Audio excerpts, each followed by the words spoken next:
Welcome to Dead Man Talking. Tonight's show is a Fang Tastic adventure. As ever, please do let us know down below in the comments what you thought. Please do like and share and help build the channel and our community further and help us smash our way through the 30,000 subscriber mark. Big thank you to WolfInSpace, the author of tonight's story. As ever, do take time to check out their link in the description below, and you can find other works by themselves. Without further ado, let's get into tonight's story, entitled The Beast Within. Let's get straight into that.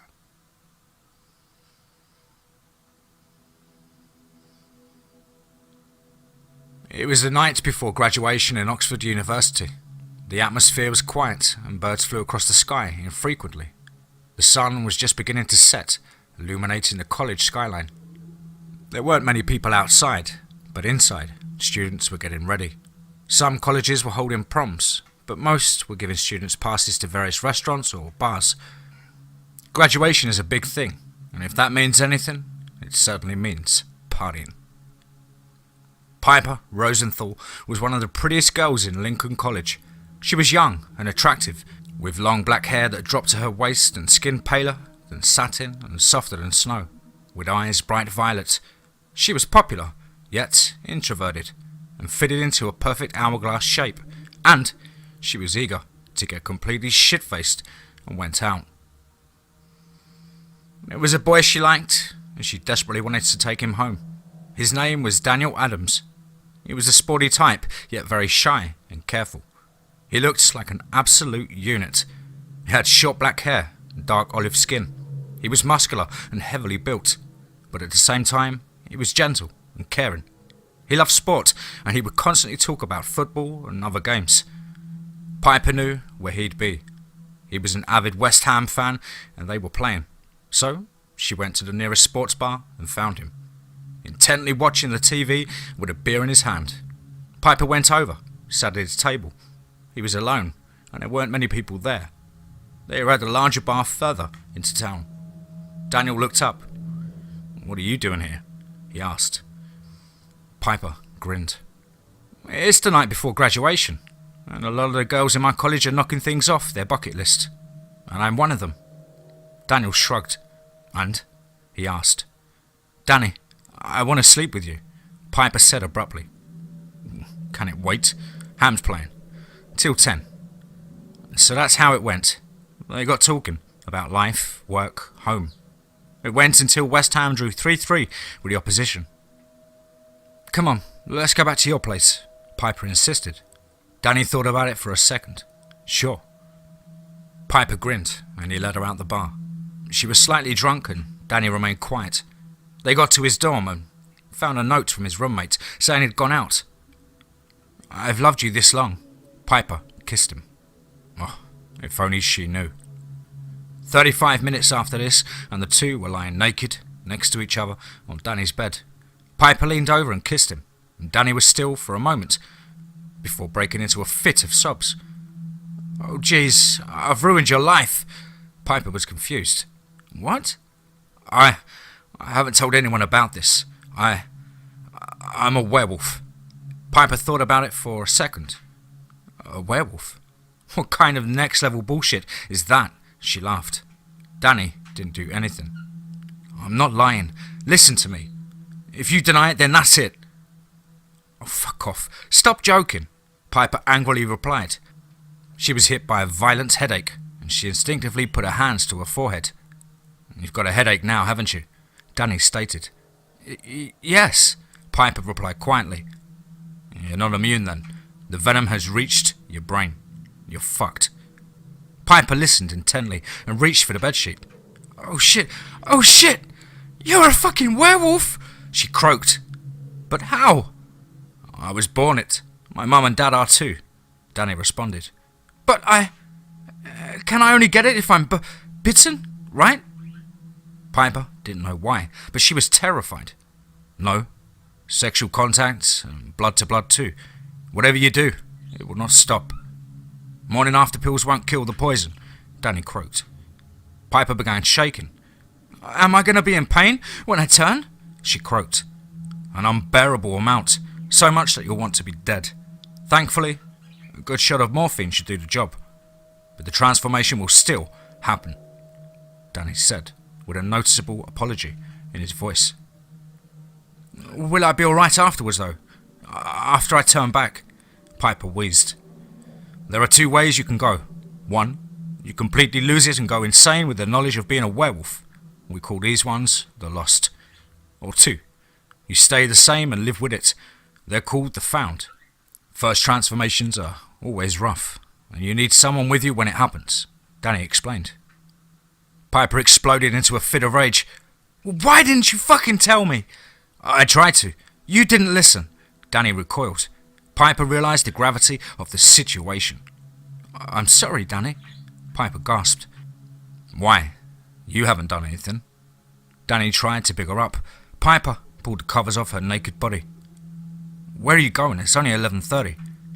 I have to cut this short. She bolted out of bed and towards her clothes. She pulled them on quickly and legged it out of the room and out of the college itself. She didn't look back. She raced back to her dorm. She pulled off her jacket and shoes and leapt into bed, entangling the covers around her, hoping that this was all some bad dream. An agonising sickness overcame, and she woke up at 6 a.m. She was still wearing jeans and a t-shirt, and she was still feeling sick in the stomach. As she sat up, she could definitely tell it wasn't a dream. She whimpered. What was it that Danny had said? Morning after pills won't work. No, that had to be a mistake. Her graduation wasn't until 2 p.m, so she had plenty of time to go to the pharmacy. She went at 10 a.m, after spending the morning throwing up in her room. She barely made it to the pharmacy without throwing up. Before collapsing outside, she heaved herself up and staggered inside. She stumbled through her words and bought the pill. She came home with a box and went through the instructions. She took a double dose, not because she was panicked, but if what Danny had said was true, then she couldn't risk it. Towards lunchtime, she perked up and felt good enough to go to the college garden. She talked to a few of her friends before sitting alone, propped up against a wall. She texted her parents to ask if they were coming. Unfortunately, they weren't, but they said she was more than welcome to stay a few nights. A shadow appeared in front of her, and she looked up, and it was Danny. Go away, she said without hesitation. Danny didn't move. My family has a safe room in our house in London. You could come with me. The next full moon's in 2 days. He sounded hopeful and cheery. Danny, no. If what you're saying is true, then you're the last person I want to talk to. And if it is true, then you have completely ruined my life, Piper retorted. It was worth a shot, Danny added. Piper grimaced and Danny turned away. The full moon's in 2 days. Don't forget, or you could end up killing someone you love. He chuckled and then walked off. After this, Piper was terrified. Danny wasn't lying. Piper wasn't going to believe it though, and she wasn't going to let it get in the way of her reward for her 3 years of hard work. She got her robes on and waited for the ceremony to begin. While she was on the stage, it felt like she could hear everything, from the girls talking at the back of the yard to the discussions of the professors nearby. As well as this, she could not miss the sickly scent of aftershave coming from the boys at the middle of the line. She nearly retched, but took her certificate and left the stage. She had a photo taken, then headed back to her room and packed up. She was due at a train station tomorrow, and after that, she was leaving Oxford.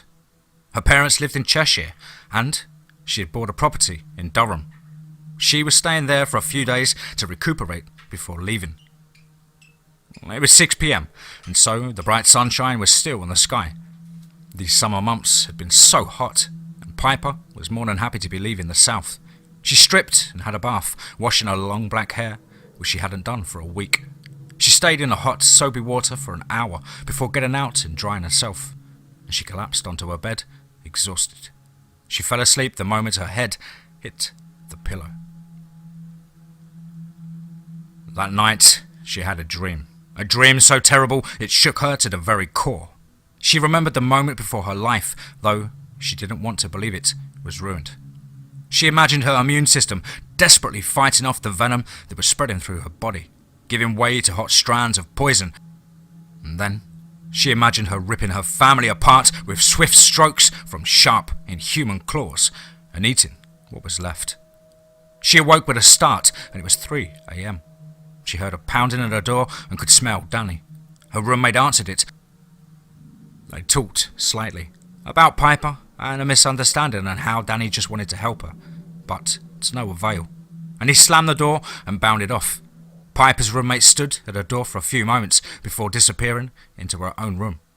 Piper curled up into a ball, scared for her own safety, and she was glad to be moving out, back home, somewhere Danny couldn't find her.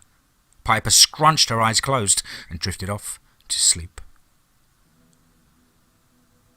The next morning, she woke up, put on some pants, a bra and a crop top, adding some denim jeans and a leather jacket.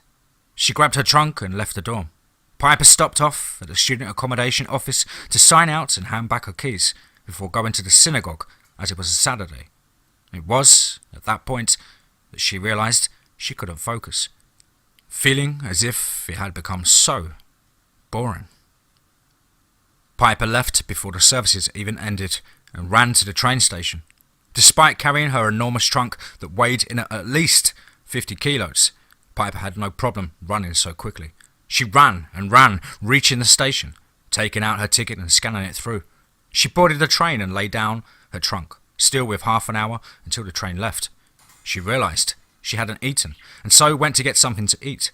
She walked past a Wok and Go, almost retching at the scent of fresh vegetables. She settled on a Subway and ordered a foot-long Subway melt.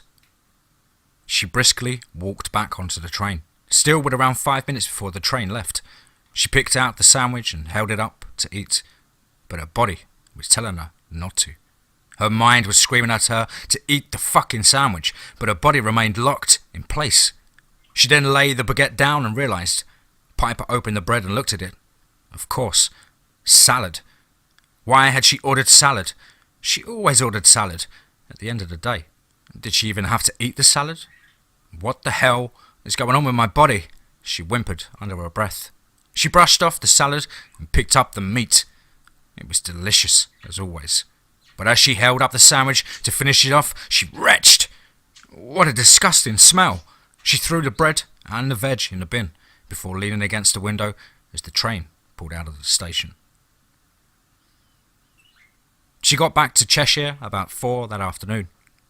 Her father picked her up from Chester, and they drove the short journey to a small village called Bollington. Piper was happy to be home, but nervous as the full moon was in her day. She didn't even trust everything of what Danny had said, but with everything that was happening, the enhanced hearing, the sense of smell, the aversion to vegetables, it was clear. She was a werewolf.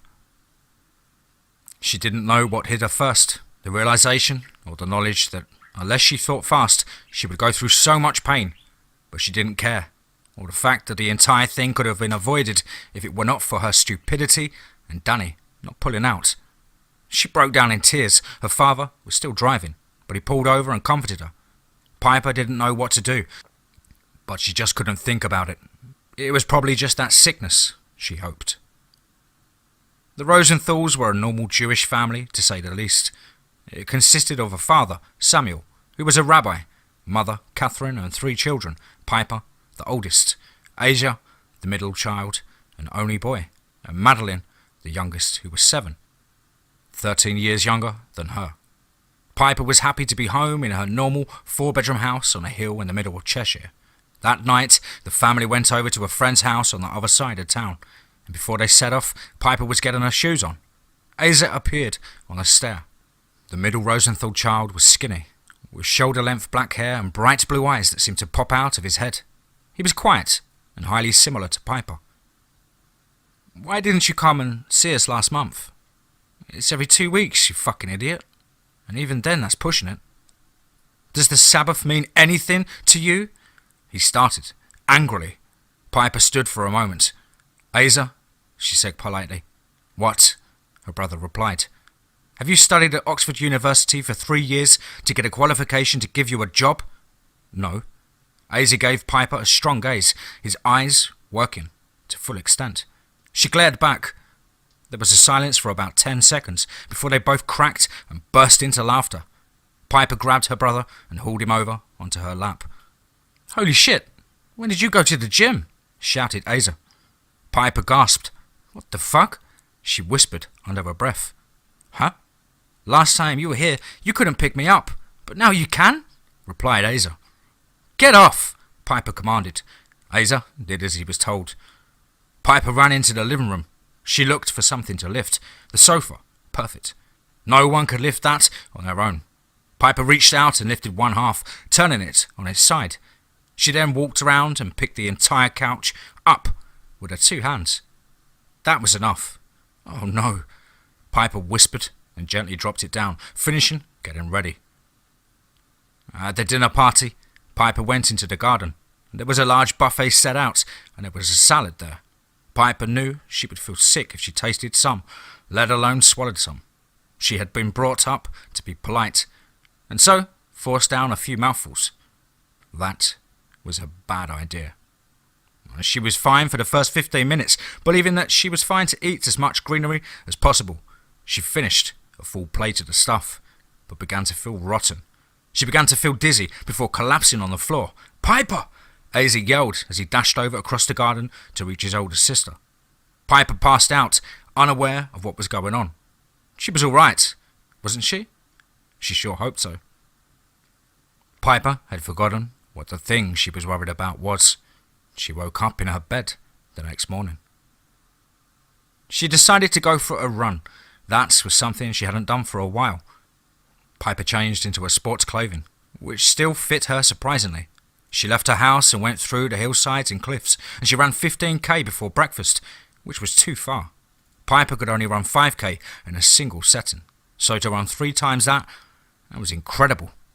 Piper gorged down her breakfast of a fry-up before the greens from last night came back and she threw up in the toilet. Asa was waiting for her when she came out. "Piper, what is up with you?" he interrogated, his eyes working to full effect. Piper stopped. "I'm fine. It's okay. Don't worry." "No, Piper. What is wrong?" Asa deepened his hypnotic stare, and Piper sighed. "Fine. I had sex with a boy at my college. Ever since then, even after morning after pills, I keep getting sick whenever I eat vegetables and..." "Again? Piper, tell me everything." Asa interrupted her. "He told me he was a werewolf and he told me I was fucked because I wasn't immune and..." "Thank you," Asa finished. He walked forward and gave his sister a hug. "You know I care about you," he whispered. Piper put her arms around him as well, before realizing he was nearly as tall as her. Asa kissed Piper on her forehead and said a prayer in Hebrew over her. "You'll be all right," he said quietly in her ear. Piper's eyes welled up with tears. "I don't want to be a monster," she cried. "Nothing is going to happen, I promise." He clearly made that up. Asa stepped back and strode into the bathroom. "Fucking hell, it stinks in here," he laughed. Piper smiled. She was so lucky to have someone like Asa, so much so she had forgotten how reassuring he could be.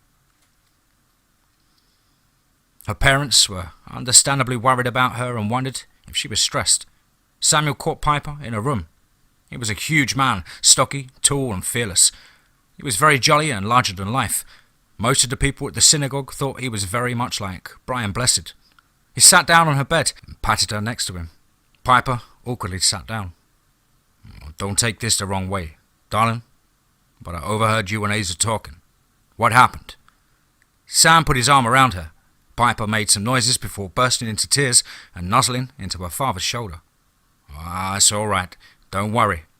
Piper always saw him as a great bear, what with his chestnut brown hair and great bushy beard, who could always make you feel better with a giant hug. "Are you angry, Dad?" Piper asked. "No, darling.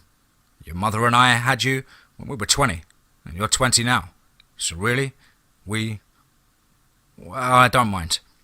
I do worry about you, though." Piper put her arms around her father and gave him a hug. Piper began to calm down. "What are you worried about?" Sam whispered into her ear. I think I've caught something, like an STD. Piper lied back in a whisper. Sam froze. He began breathing heavily and suddenly became quite sweaty. He suddenly squeezed her. Never in my life did I think my little girl would get something like that. I don't fucking care what your mother says. I'm taking you to the sexual health clinic tomorrow. Piper felt something cold in her head and saw he was crying. Dad, it's just a speculation. It could just be my period. Now, Piper Rosenthal, you are going to the clinic tomorrow, and that's final. Sam stood up and said another prayer over her in Hebrew and kissed her on the forehead. She had been ordered by her bombastic father to sit in and do nothing all day. Her phone was on full charge, and so that was all right. Piper realised she was still wearing her clothes for travelling in. She stayed in, watched Netflix all day. It was all right. She hadn't done this kind of thing in years. As the sun set, she became worried.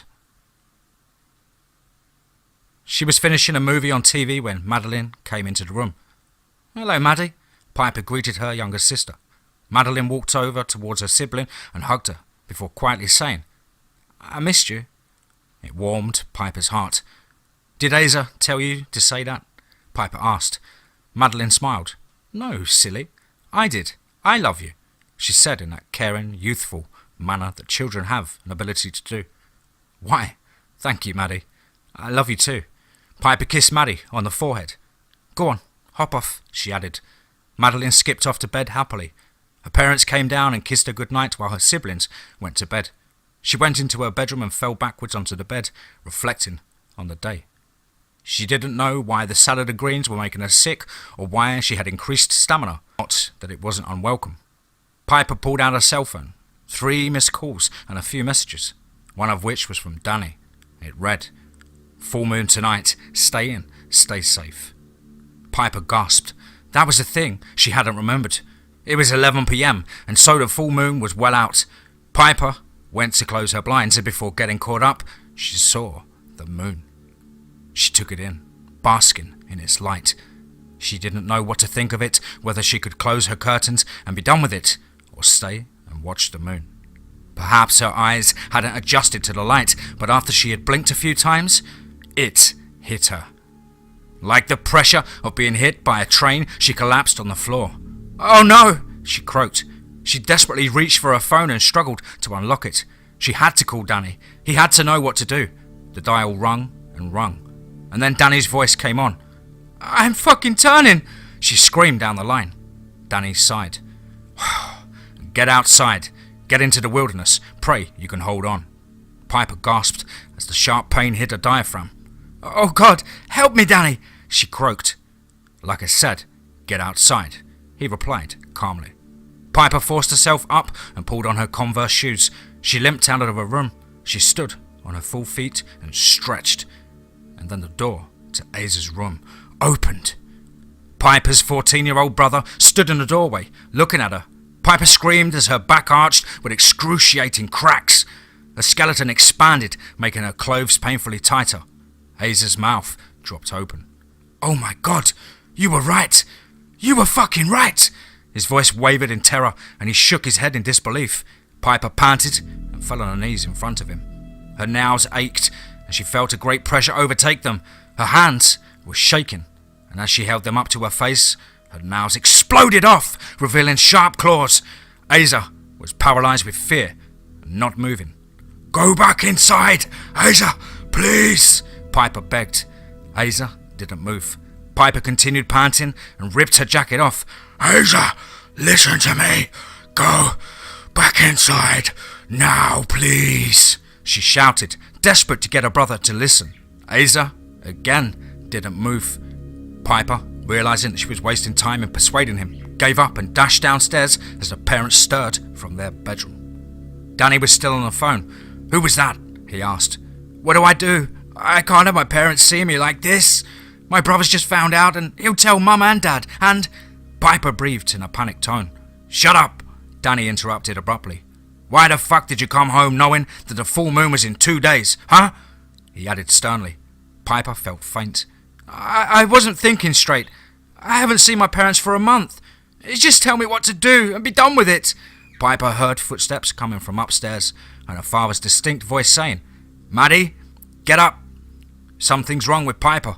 We're going to drive her to the hospital. Oh shit, my parents are coming. Piper scrambled to the front door, put her fingers around the lock. Get out now. You have about 10 minutes if you can fight the change. Someone's life may depend on it. Are you near any forests? Danny asked smoothly. Yes, was all Piper could squeeze out before a new pain overtook her. Her hands began to stretch and grow, causing her to drop the phone.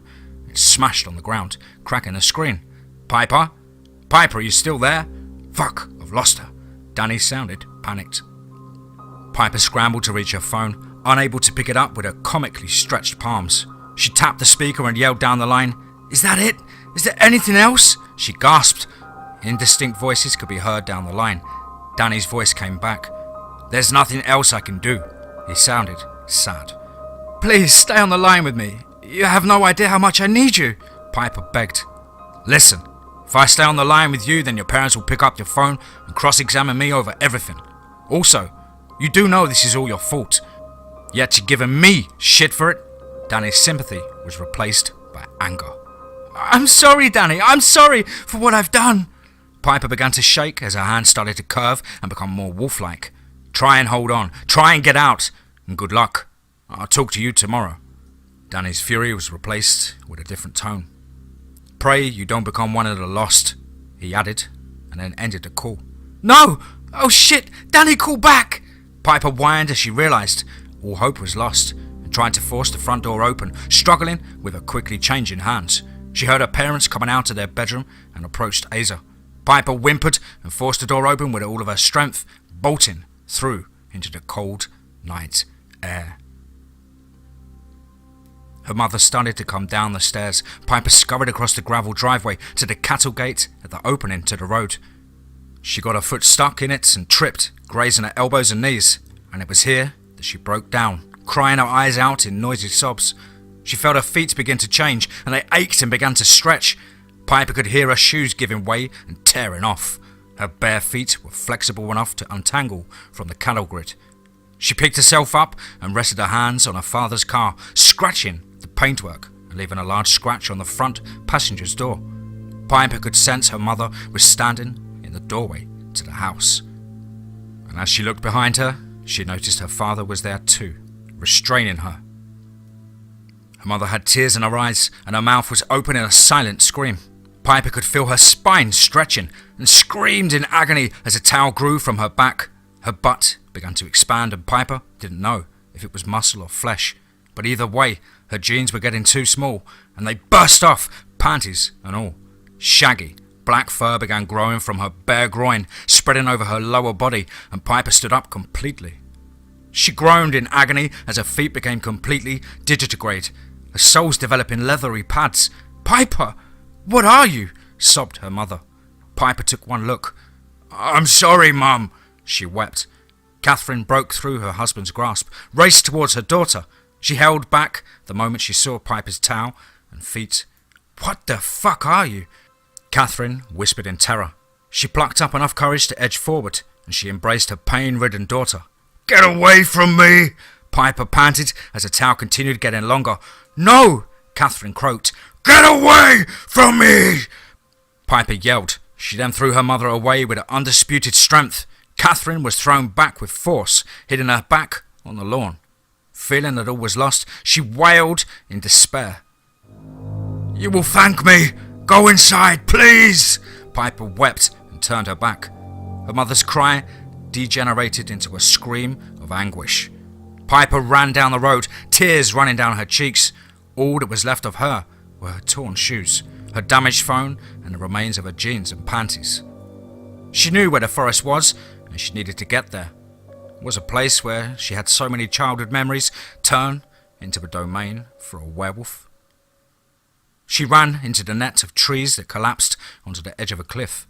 She stood out, pondering on whether to do it, to jump, to end it all. No. She had to find a way through this. Piper turned back, ran further into the forest. She tripped over some roots, and she was now certain she was far enough away to finish the transformation. She fell to the ground, and she let everything go. And it began. It started with a crack after agonizing crack as her body began to contort and change. Her ribs felt it the most, her lungs and heart working faster than ever before. Both organs began to grow, and with it, her ribs gave way. They were broken by her new lungs and heart. She gasped sharply, coughing up globules of bloody flesh. She was in too much pain to scream or cry out as her tears fell in heavier quantity. Her ribs began to rebuild themselves to accommodate for the size of her organs. Her stomach began to ache, and she could feel her digestive system moving about in noisy ripples, fitting itself for the diet of a monster. Piper held her face in her hands, pinching herself, hoping it was just a dream. Why me? For fuck's sake, why me? She mourned. Why hadn't she asked Danny to pull out? Why did she have to be so set on love that it ruined her life? Piper touched her stomach in an effort to soothe it, but felt a pain in her groin as a pool of blood leaked from between her furry legs. The skin below her waist changed colour, becoming a dark black. Her shoulders broadened, straightening her clothes to such an extent that they began to hurt her. Then, with a relaxing rip, her crop top and bra burst open off of her torso. Piper awkwardly covered her chest with her disfigured hands and began to cry like her life depended on it. And in terror, pain and sadness, the tears fell. She lay at the foot of a tree, naked and changing. Her bottom half was entirely transformed as the muscles in her legs had expanded and strengthened. Piper felt her breasts ballooning out, going up in size. They spread her hands apart and she embarrassedly revealed her bare chest to the forest. And, like she thought with her ass, she didn't know if her now double-sized bosom was muscle or plain flesh. To see Piper Rosenthal like this was indescribable. She was always perfect, even if she hadn't tried. She was pretty, well-dressed, dashing, but to look upon her now would break one's heart. The power of the moon had deformed her into a creature, with bones bulging from her figure, only held in by her thickening skin. She retained her hourglass figure, despite her waist expanding to stay in proportion with the rest of her. Piper began to pray in Hebrew, praying that God would save her, and nothing happened. But the pain in her upper body stopped. For a moment, Piper thought the transformation had ended. She stood on her all fours. She was stiff and had many cramps in her disfigured hands. She didn't believe it, but she thought it had stopped. Piper stood up and groaned in agony. Her entire body was cramped. She wiped her eyes with her hands, but it was painful because her hands had changed so much that it had put them into human positions that felt like death. She stretched out and in the process looked up. She caught the moon and she stared at it. She felt it was teasing her, like it was calling her weak. The change hadn't stopped, and Piper was about to find out the hard way. She collapsed on her all fours. Her teeth began to ache, and they popped out of place one by one. They dropped at her clawed hands. Piper began welling up. Will this ever fucking end? She screamed into the sky. She felt her gums bleeding as new, improved fangs tore through the human-sized places. Her stomach began to get engulfed in her black hair. The fur moved its way up to her chest with a more ruffled coat covering her cleavage. The muscles in her torso began to ache as they, just like her legs, moved and changed to suit her new form.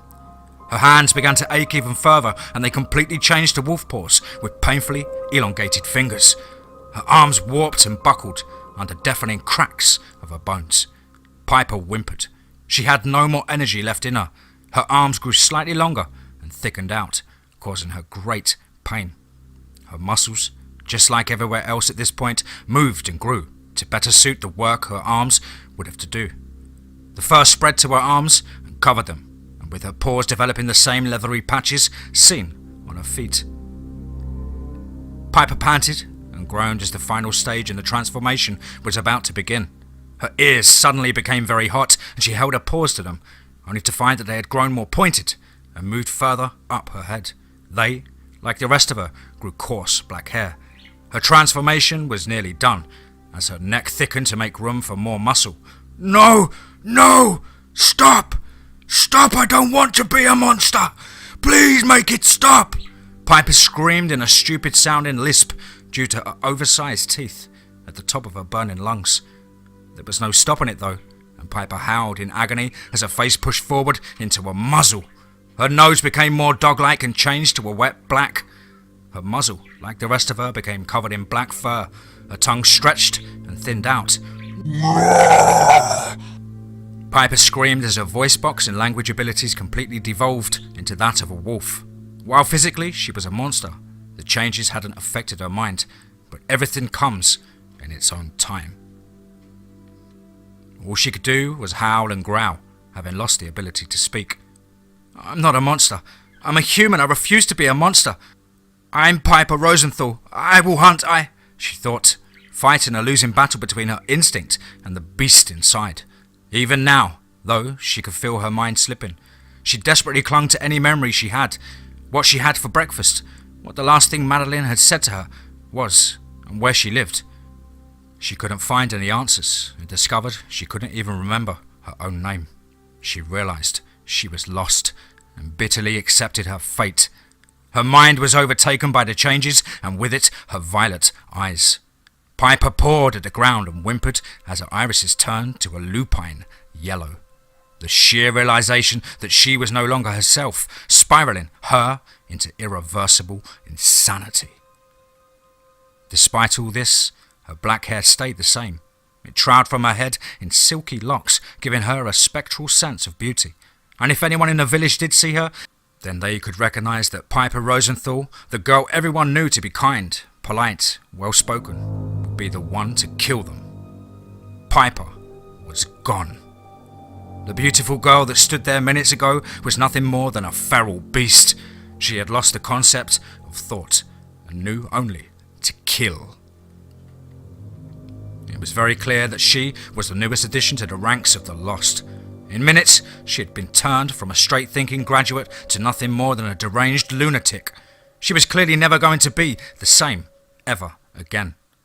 The she-wolf bounded back to the cliff. She stood on her hind legs, releasing a terrifying howl. It echoed throughout the still night, sending chills throughout whoever heard it. The night was hers now. Her stomach rumbled, and the hunt could now begin. The quiet town of Bollington shook under the terrifying noise, spreading unforeseen dread throughout who or anyone who dared to open their eyes. Her family heard it too, and Catherine remained utterly distraught, being comforted by Sam. Madeline was crying in terror in the corner, and Asa stood on the stair, seemingly in a trance. After seeing his sister in a pain-struck state, he had froze, and now, despite being calmed down, he still bared the internal scars of Piper's desperation. He remained quiet and patient. He looked at his anguished mother. "I saw it," he started, with alien calmness. "Piper wasn't human. I could see it in her eyes." His mother looked up. "She hasn't been human for a while. Could you not see it in her behaviour?" His mother's tears still fell, but she made no noise. The poor girl was not nearly strong enough. Asa walked backwards upstairs. She surrendered to the beast within. In the distance, Piper howled, and someone was going to reap the consequences of her denial.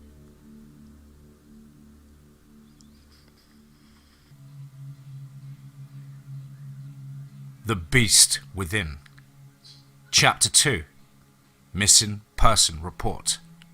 Let's get straight into that. Police investigation into the disappearance of Piper Rosenthal. It all started with what was a missing person report. A simple call that would forever change the British police and caused a public outcry, which still bears no reliable explanation to this day. This, of course, is referring to the disappearance of Piper Rosenthal. It started in the early morning of Sunday, the 18th of August 2019, 1:38 a.m. to be exact, when a call was made to Cheshire Police. It was reporting a missing person. The voice on the other side was shaky, discernibly female, and around middle-aged. She explained how her daughter had left and that she couldn't fully explain what she had seen. Suspicions were raised on why she didn't call earlier. The following is the entire phone call, unedited. "Operator 999, which service do you require?" Caller. Police, please. Different operator. Cheshire Police, what is your emergency? Caller. I'd like to report a missing person. Operator. Of course, miss. First of all, we must establish who the missing person is. Please give a rough description. Caller. Of course. Her name is Piper Rosenthal.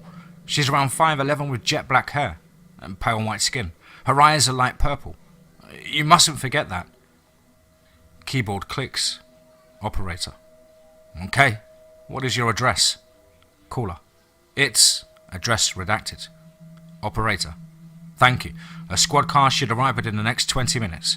But please, can you tell me when you last saw her? Caller. She left. She ran away at 11:18 and she ran down the road towards the forest. She wasn't normal. She was a monster. Operator. She ran towards the woods?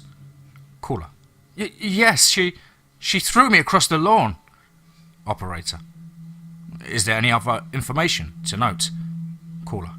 No, it's all right. End of phone call. At 2:02 a.m., two police officers, Police Constable Lewis Avery and Police Sergeant Nancy Barrett, arrived at the Rosenthal residence. The identity of the caller was shown to be Catherine Rosenthal. PC Avery searched the property while Sergeant Barrett questioned Mrs. Rosenthal. Another 18 minutes passed before Avery alerted Barrett via radio that he had found something. He asked whether she, Barrett, had a screwdriver on her, to which Mrs. Rosenthal rushed to the garage and found a medium-sized drill.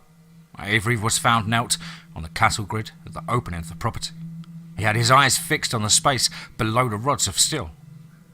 One of you, get this thing off, he said. Barrett took the drill off Mrs. Rosenthal and worked on getting the screws off 3 of the girders of the frame. Avery reached in and produced a pair of torn black Converse boots and a shredded pair of blue denim jeans. Upon further inspection, Avery was able to find other parts of jeans, as well as a pair of grey Victoria's Secret panties, torn in half. Avery threw one of the shoes to Barrett, who observed it. Fucking hell, there's toenails in here, she exclaimed in shock. Avery walked to the car and took out some evidence bags, in which all 3 items were placed in. The 2 officers bade farewell to Mrs. Rosenthal, promising that they would return later, during daylight hours.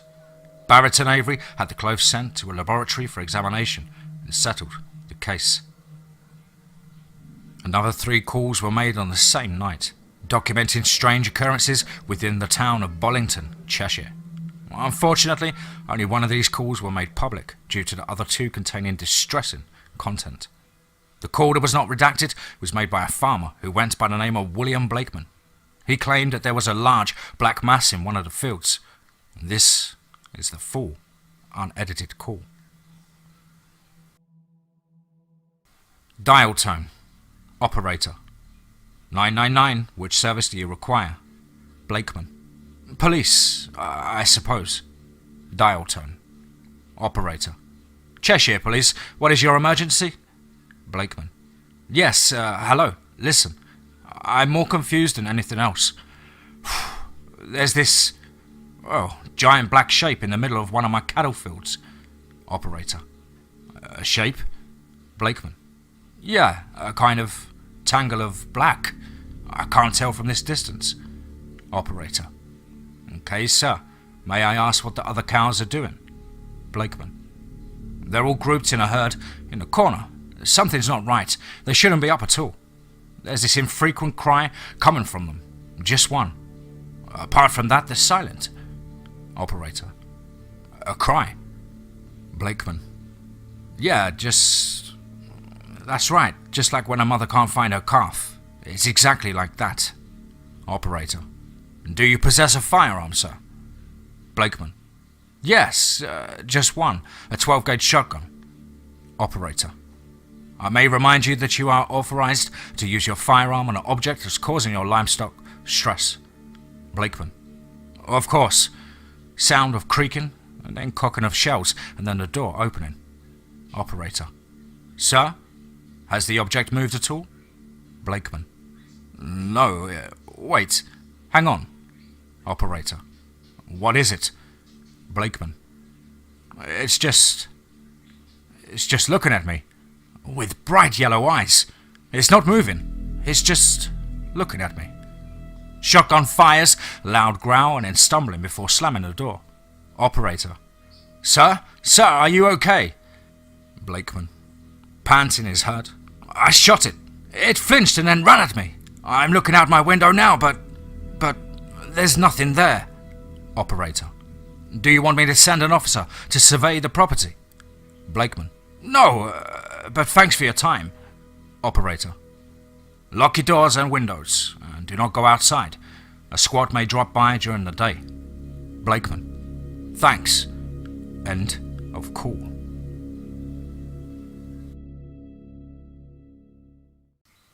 At 2:45 p.m. on Sunday, August the 18th, 2019, Sergeant Oliver Hassan and Police Constable Lewis Avery went to the Rosenthal property for a second time. This time, they brought recording gear with hopes to interview a member of the household. This time, the door was answered by a medium-sized boy with shoulder-length black hair and blue eyes. He identified himself as Asa Rosenthal and looked visibly shaken. He coldly invited the officers inside. They settled themselves down and summoned Catherine. Asa followed suit, and the police asked to conduct an interview, which was accepted. This is the full interview, unedited. Hassan. This is about Piper Rosenthal, going missing. Before we start, may I ask your relationship with her? Mrs. Rosenthal. I'm her mother. Mr. Rosenthal. Younger brother. Hassan. Thank you. Now, may I ask, when did you last see Piper? Mrs. Rosenthal. I saw her when she came out of her room at around 11:15 p.m. I came out of my room because I heard screaming. She was crouched on the floor and begged me to go inside. I blacked out from fear. Mrs. Rosenthal. She pushed me across the front garden and she... Mrs. Rosenthal began to cry at this point and was unable to respond to any further questions. Hassan. Was she alright during the day? Mr. Rosenthal. She had been feeling sick and told me she'd had sex with a boy at a college, which is where it all started. Hassan. Which college, if you don't mind me asking? Rosenthal. Oxford University, Lincoln College. She was roommates with a girl, Luidia. Her surname is something Eastern European, and stayed there for 3 years. Hassan. Oxford? Rosenthal. Yeah. Hassan. Was there anything else? Rosenthal. Don't think so. Mrs. Rosenthal. The squad that came by earlier found torn clothes in the cattle grid. Avery. When we analyse the samples, we'll let you know, but for now, we can't be too sure on whose it was. Mrs. Rosenthal. Oh, for fuck's sake, they're Pipers. Who else would they be? Avery. We'll let you know. Mr. Rosenthal. Please, excuse my mother. Avery. No problem. Hassan. Is that it? Rosenthal. Yeah, that's it. Hassan.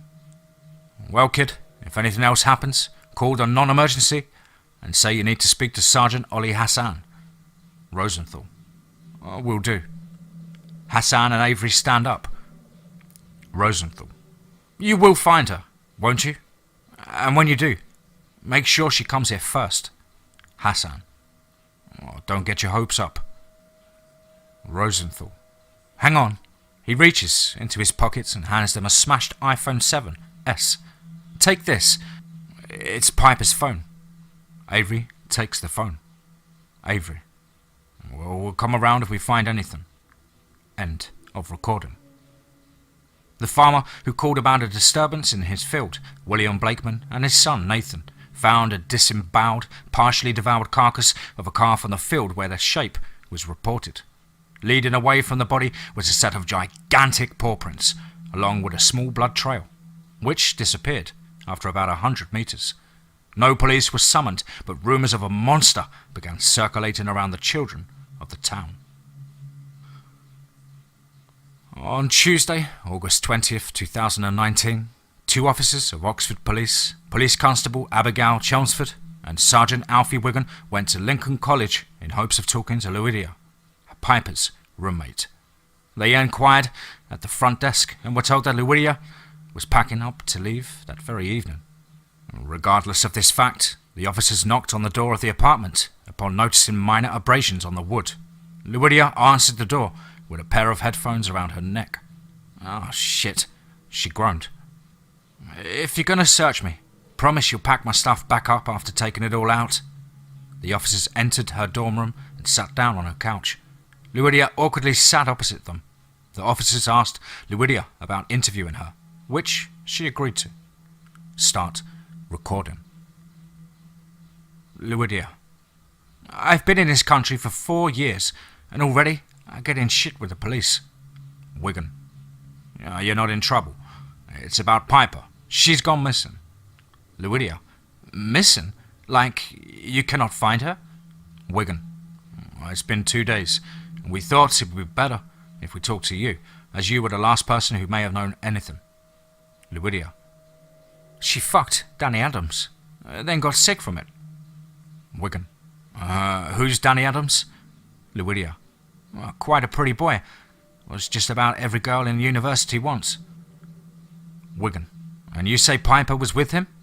Lydia: "She told me she was going to fuck him, and then she did, and then she got sick. He tried to see her at 3 in the morning too." Wigan turns to face Chelmsford. Wigan: "That explains the cracks on the door, Abby." Chelmsford: "What were Piper's symptoms?" Lydia: "She had a headache, then a violent stomach upset, and then blurred vision and muscle aches." Wigan: "Thank you." Lydia: "What? Was she poisoned?" Wigan: "I think it's something a bit worse." Lydia: "Now, when did you last speak to Piper?" Lydia: "The last time I spoke to Piper was probably the day before she left. I told her about Danny showing up in the early hours, and she looked shocked. She was slightly tearful and told me that if he came back, I was to call the police. Piper hugged me goodbye and left. Danny came by later that afternoon." Wigan: "Danny Adams?" Lydia: "Mm-hmm. He said he was going to talk to Piper and forced his way inside. I told him she had left, and he looked at me. I swear down, I thought he was going to kill me. He asked me where she was going, and I told him she was on the train out of Oxford. He demanded I tell him where she lived. I refused. I braced myself for a punch or two, but he screamed in anger and left. He must have really needed to talk to her, because before he left, he told me that if Piper goes missing, it ain't his fault." Chelmsford: "Fucking psycho." Wigan: "Where is he from, Lydia?" Lydia: "Somewhere in North London. I think near Camden Market." Wigan: "Abby, tell them Met." Chelmsford leaves the room. Lydia: "Are you done with me now?" Wigan: "Pretty much. You're done." Lydia: "You will tell me if you find anything, won't you?" Wigan: "We'll try." Lydia: "If it's in the next week, I'll be all right, but if not, send a letter to Vilnius Central PO." Wigan: "We'll try. Thank you, Miss Catalini." End of recording. The Metropolitan Police Service was informed about Danny Adams on August 20th, 2019 by Police Constable Abigail Chelmsford. Sergeant Oliver Hassan was relocated to London to assist the Detective Inspector Charlie Lancaster, the detective tasked with finding Danny and Piper, should she show up in Greater London. Information to note: D.I. Lancaster is 24 years old but has risen through the ranks in 3 years, and despite his young age has a head full of white hair. He also has a minor defect in one eye. The pupil is shaped like a star while the iris is dark orange. 20th of August 2019. Piper Rosenthal's phone decoded and messages, call history and audio of calls collected. 21st of August 2019. First news coverage. BBC 6 p.m. news. At Oxford University graduate has been confirmed missing by Cheshire Police this morning. Image of Piper appears appears on screen. Piper Rosenthal was last seen leaving her family residence at 11:18 p.m. on the 18th and has not been seen since. Our Cheshire correspondent, Fergus Brooke, reports.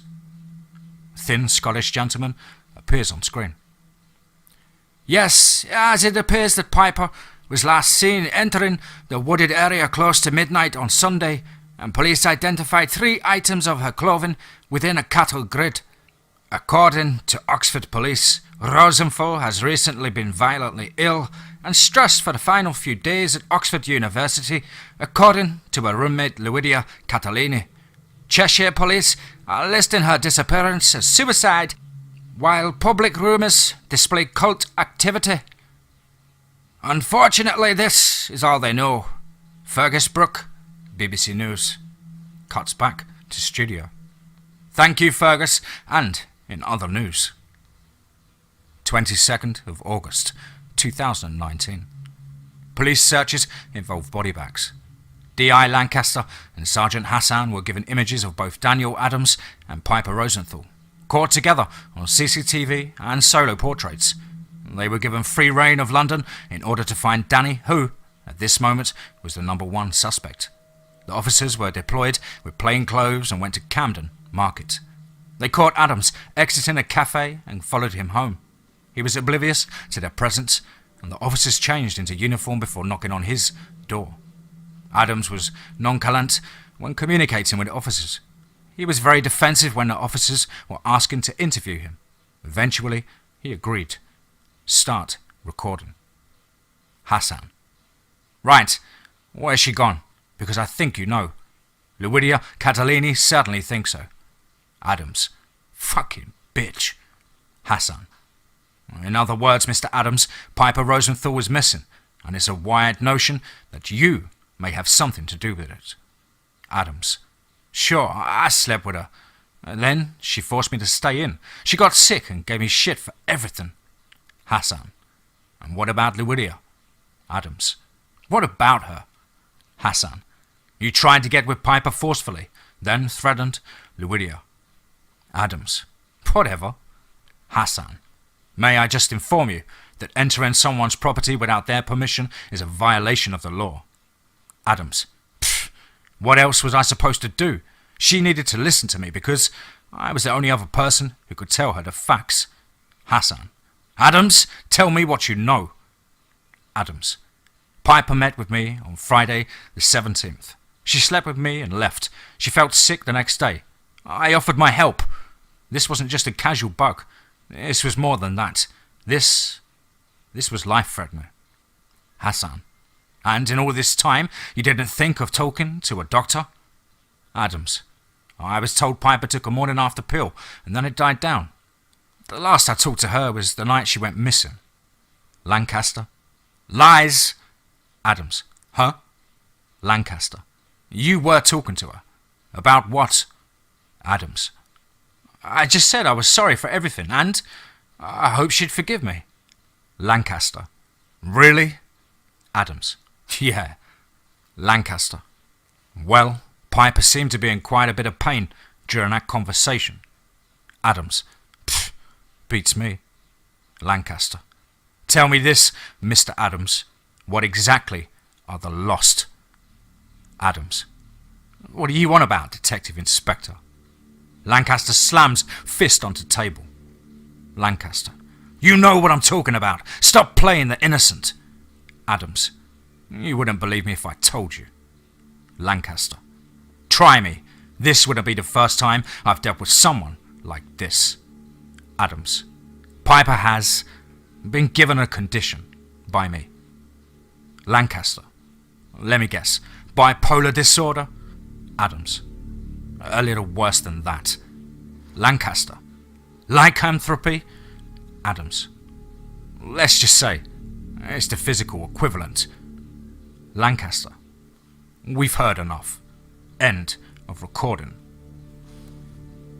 23rd of August 2019. Cheshire Police turn attention to the forest where Piper Rosenthal was last reported. By the 24th, they had made a shocking discovery. Second news coverage. BBC 6 p.m. news. Piper Rosenthal, the Oxford University student who went missing 5 days ago, has still not been found, but earlier this morning Cheshire Police made a shocking discovery.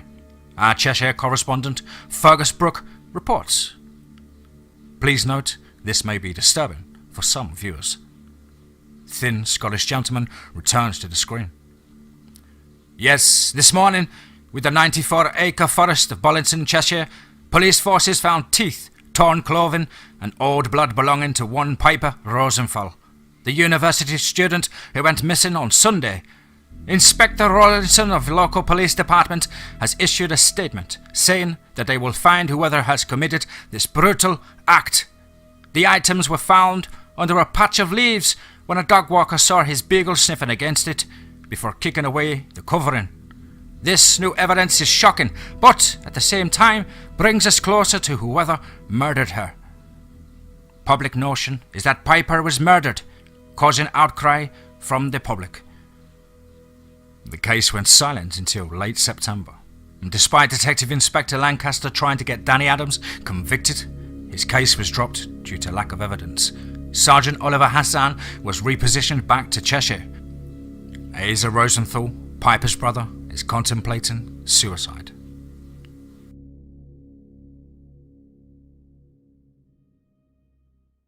September 14th, 2019. A 999 call, unlike any other, was received by Cheshire Police.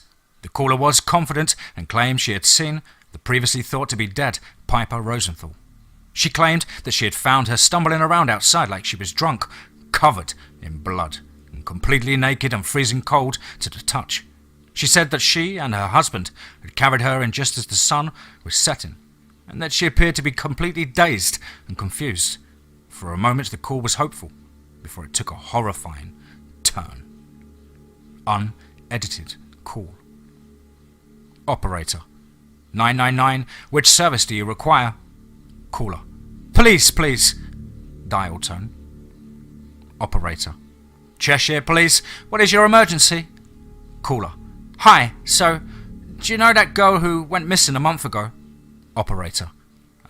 Piper Rosenthal? Caller. Yeah. Well, I think I found her. Operator. Her body or... Caller. No. This is going to sound really weird, but she's alive. Operator. We'll send a squad car and an ambulance. But can you please tell me your address?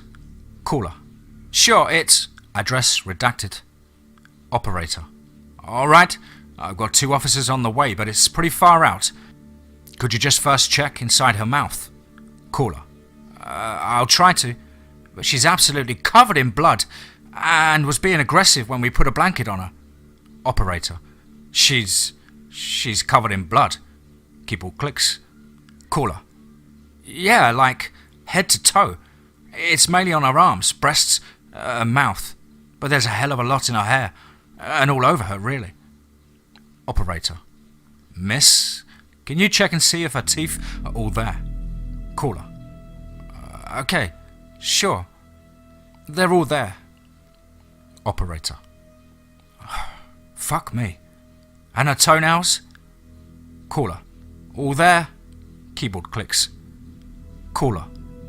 We tried to question her earlier, but she was completely out of it. She refused to respond, and when we tried to give her something to drink, she swatted it away. Operator. So how did you find her? Caller. I went outside for a cigarette when I noticed bloody footprints all over the driveway. Then I found her. She was stumbling around outside like she was drunk. We carried her in and she was freezing. We asked for her name and she simply said in a rough, calm voice, "Well, who the fuck do you think I am?"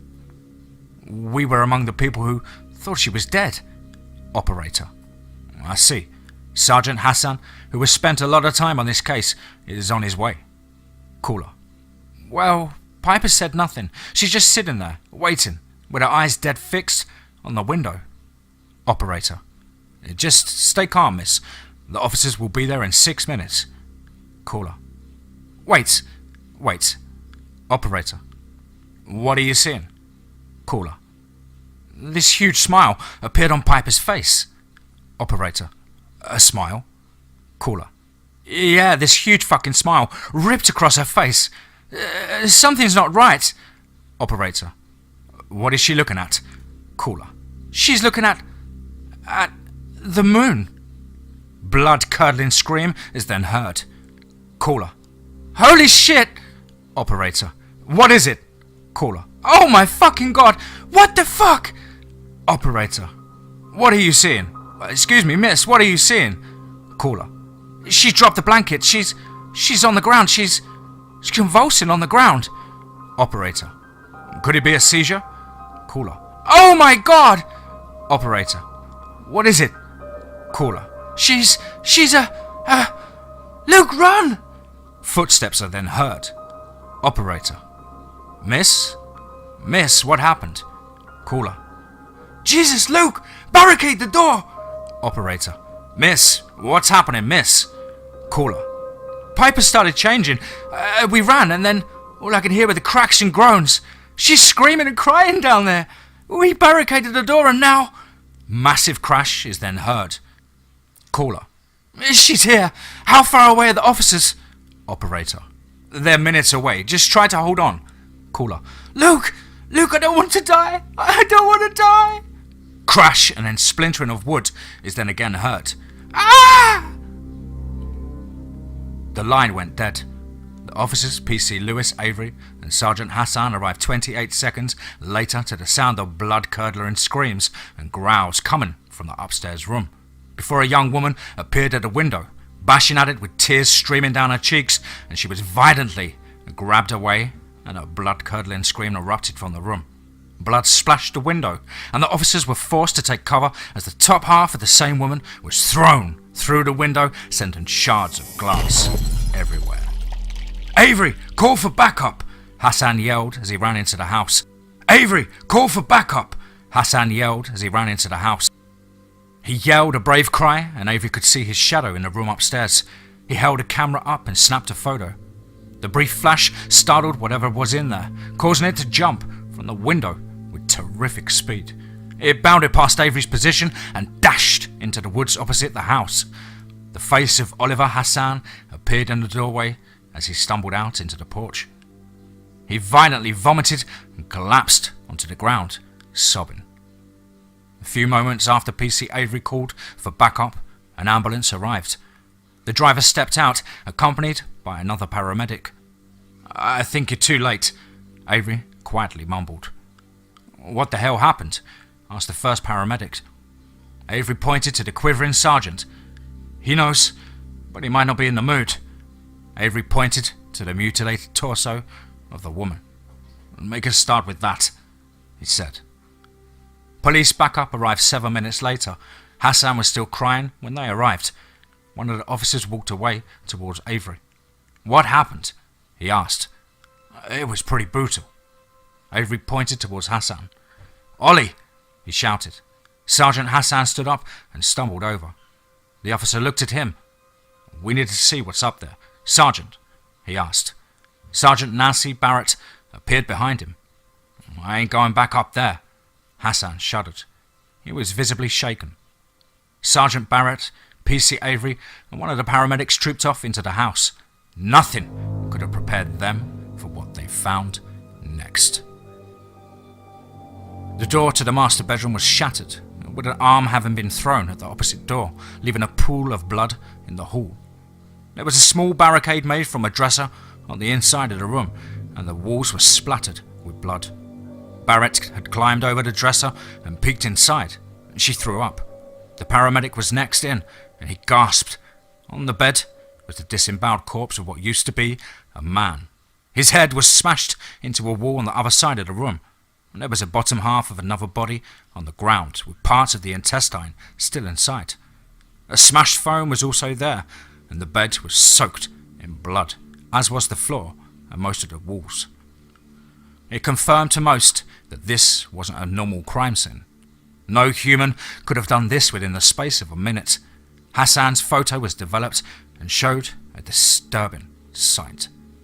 And a large, humanoid black wolf was crouched over the body that had been ripped in half. Its eyes were bright yellow, and it was staring into The camera. The flash from the camera forced it out into the night. It survived a 5-meter drop and could still bound incredibly quick. Oliver Hassan was locked in a delirious state for 3 days, and it took CSI 3 weeks to clean the scene up. Detective Inspector Lancaster heard about the event mere minutes after backup arrived.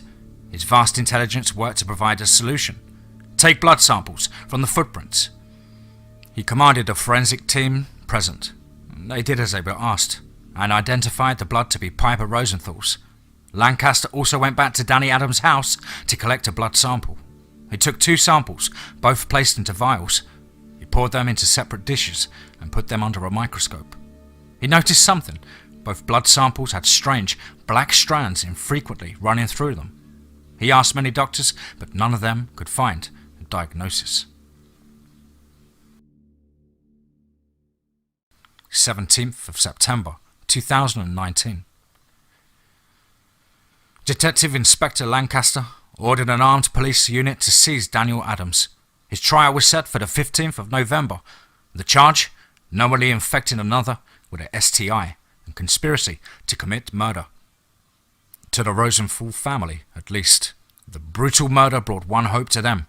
Piper Rosenthal was not dead. PC Avery and Sergeant Barrett took off into the forest where Piper was said to be the next morning. They used motorbikes and followed large paw prints in the ground. And despite this, they never found her. Piper, it seemed, had disappeared off the face of the earth. That was until the 24th of September, when Piper was spotted by CCTV, fully clothed and clean, boarding a train to Glasgow. This was the last anybody saw of her.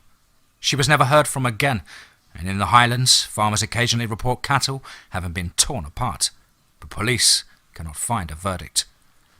The Piper Rosenthal case was immensely covered up by the government, which led to much criticism from the public. Daniel Adams still awaits trial.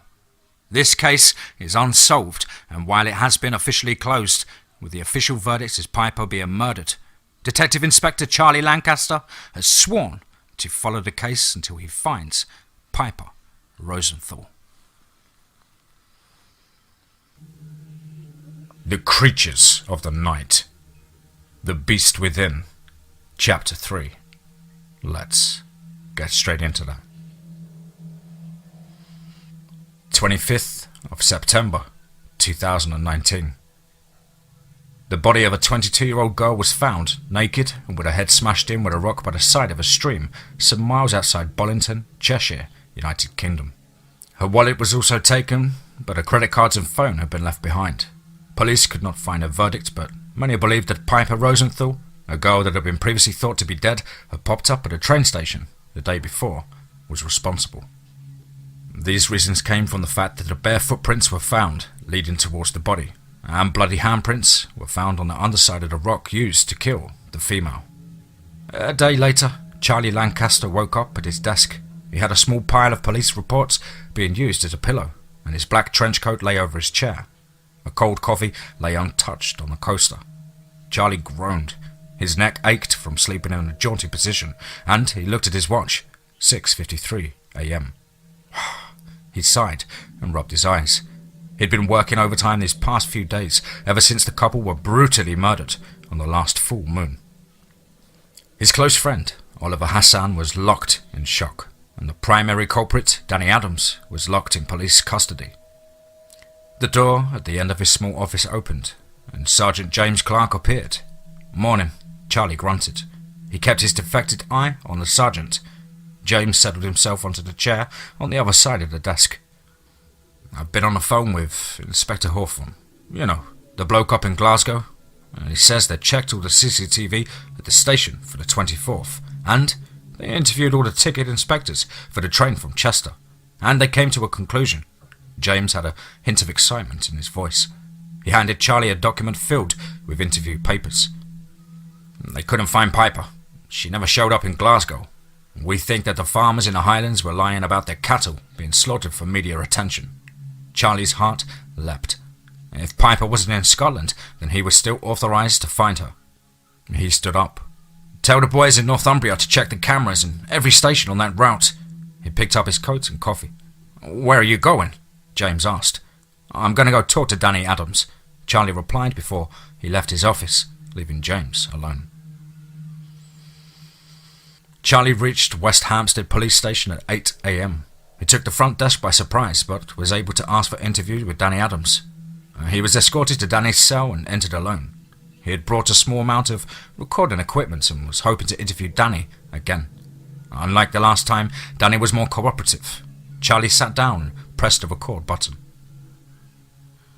"I apologize for your arrest, but you must remember that you are the prime suspect," he started. "But I haven't killed Piper, or attacked her, or anything," Danny groaned. He jolted his head across the room and sighed. "Well, I know you haven't killed her, but I have a reason to believe she is heading to London." Charlie flipped through a few of the papers he had brought with him and pointed to the interview sheets. "Why? Why would she come down to her?" Danny asked, in seeming fear. Charlie chuckled. "Lumidia Catalini said that the last thing you said to her in the flesh was that you lived in London," he said. Danny raised an eyebrow. "Piper was seen boarding a train to Glasgow, but got off before reaching there," Charlie added. "So you think she's coming to London?" Danny finally spoke up. Charlie cracked his knuckles. "Think about it. Who do you think she hates the most out of everyone?" Danny shrugged. "Me?" "Exactly. And she knows where you live, not to mention that it's been plastered all over the news where you are now." Danny shuddered and put his face in his hands. "So she's after me?" he mumbled. "Yes. Well, what do you expect me to do?" "What? What are you going to do?" Charlie put the papers back into his folder. "I'm working on it, Mr. Adams." Danny suddenly grabbed the detective's hand. "But you don't know what she's capable of. If you think she threw her mother across the yard, that girl was too powerful." "I'm working on it." Charlie shook off Danny's sweaty palm. He pressed the button of the recording machine and turned it off. "Have you had time with your solicitor?" Charlie asked. Danny looked at him. "Yes." Charlie smiled. "I hope you realize, just because we're cooperating to find your fuck buddy, I'm still getting you convicted." Charlie scoffed and left the room. Charlie felt slightly good about himself as he left the police station. He had successfully told Danny about Piper and had refreshed his own memory of events. He lit a cigarette after leaving the building and took a few puffs at it as he began walking down the street towards the bus stop, when he heard a quick footstep coming up from behind him. It was James. He looked out of breath and he was panting. He had a few pieces of paper in his hands and he was frantically pushing them towards the detective. "The boys found something. Charlie, they found her. In Manchester. Oh, Piccadilly," James hoarsely said. Charlie looked over the papers. The first showed a crowd coming from the train, heading through the ticket checkers. A face in the crowd was circled, and Charlie focused in on it. It was unmistakably Piper's, but she was wearing an eerily calm and happy face. The tracksuit she was wearing was identical to the one the girl who was murdered was wearing. Charlie took a hard puff on a cigarette and spat into a bin. He coughed a few times as he hadn't been smoking for long when he snatched the papers from the sergeant. He grabbed his friend's radio. "It's D.I. Lancaster. Get a squad to Manchester Piccadilly, quickly." "Of course. I want you to tell me if anything happens." "Well, text them then." "Ah, for God's sake, this is bloody urgent." "I don't care if this is in Cheshire's jurisdiction." "Just call them up." "Fine then. Pick me up." Charlie handed James the radio back. A mother and a child who were also at the bus stop looked nervously at Charlie. A Metropolitan police car on patrol showed up. The officer driving noticed them and beckoned them in. The two police officers got into the car and Charlie ordered the driver to take them to HQ. Charlie explained the situation and frantically dashed out of the car when they turned up at Scotland Yard. Charlie tripped over his coat before staggering through the entrance. He raced through reception and ran flight after flight of stairs and knocked on the door of the chief inspector. C.I. David Miller answered the door. "Detective Lancaster?" he asked. "Sir, they found her. They found Piper Rosenthal in Manchester," Charlie panted gruffly. "Detective Lancaster, come, take a seat, and explain it to me." Miller welcomed Charlie in and closed the door behind him. "Charlie," Miller set out a chair for the detective, and Charlie took it. "Sir, they found her," he panted. Miller looked at him. "I know, but my question is, How would you expect the Cheshire lot to listen to us?" And Charlie looked at his superior, his defected eye working like a somewhat cybernetic organ. "Because Sergeant Oliver Hassan works up there. He was there at the massacre. He took the photograph of whatever was in there. He knows me." He sounded calm. Miller turned his back and faced his window. "I remember when you first came into this room. A mere constable, a 19-year-old boy who wanted to make his mark on the world." Charlie looked intently at the senior officer. "Sir, I want to send the squad to find Piper in Manchester," he spoke up. Interrupting Miller's monologue, Miller turned around and looked at him. "Why do you think we should do that?" Charlie scoffed at the question. "To apprehend her. We need her to provide evidence of Adam's trial." "Come off it, Charlie. You can't seriously think that you have any evidence to get that boy convicted." Miller creased a smile. "As I was saying, sir, Piper is also viable for criminal charge." The detective breathed. Miller placed his fist on the desk. "You think that whatever Sergeant Hassan found in that room was Piper?" He looked coldly into Charlie's eyes. Charlie combed through the folder he had in his hand. He produced both the image of the creature in the bedroom, which the couple had been murdered in, and a photograph of Piper. He showed them to Miller. "Look at the similarities," he said. Miller stared at the images and pointed his fingers at only the similarity he could notice. "All they have in common is black hair." He looked at Charlie. "But take into account that this is close to where Piper was last seen, and Piper was reported to have entered the property, and the blood the team found was hers, and the boys in CSI found teeth belonging to her in the downstairs lounge. I am well aware of the CSI report, Charlie, but it's ludicrous to think that that girl is that thing." Miller slid the pictures back to the detective. "Just talk to Manchester. Get them to send a squad to find her." Charlie sighed. Miller sat down. "Very well, Charlie, but remember, if you cock this up, if this is a big misunderstanding, you can count on facing a tribunal." Miller picked up the phone on his desk. "Go home. Get some rest. You may need it for the results." And Charlie nodded. "Thank you, sir." And he left the room, a triumphant spell of glee ripping through him. Now, she didn't know where she was going, and she needed to get to London. That was where Danny was, and she needed help. She was what she was. Lost. That's what Danny said she was, and she rolled her tongue around her mouth. There was still a little bit of blood there, but it was getting old. She would need some more soon. It was awfully crowded. Why was everyone giving her that strange look? Hang on. There was a newspaper next to her, and she read the front cover. "Search for missing girl continues." Wait. That was her face. That was her. That was... Wait. No. She needed to get out of here. That's right. One step after another. Forward. And she was going into the alley. Then no one could see her. So many faces looking at her. She didn't like it. Wait. Someone was calling her name. A male voice. A man. Why was he calling her name? Piper Rosenthal? Was that her name? Maybe they would forget about her if she disappeared. She would walk into the alleyway, and there we go. Into the alley. Now she could turn around and see. Some police officers. Why were police officers looking for her? Oh, now she remembered. She had killed that girl. Well, maybe she'd killed someone, but she'd killed many people.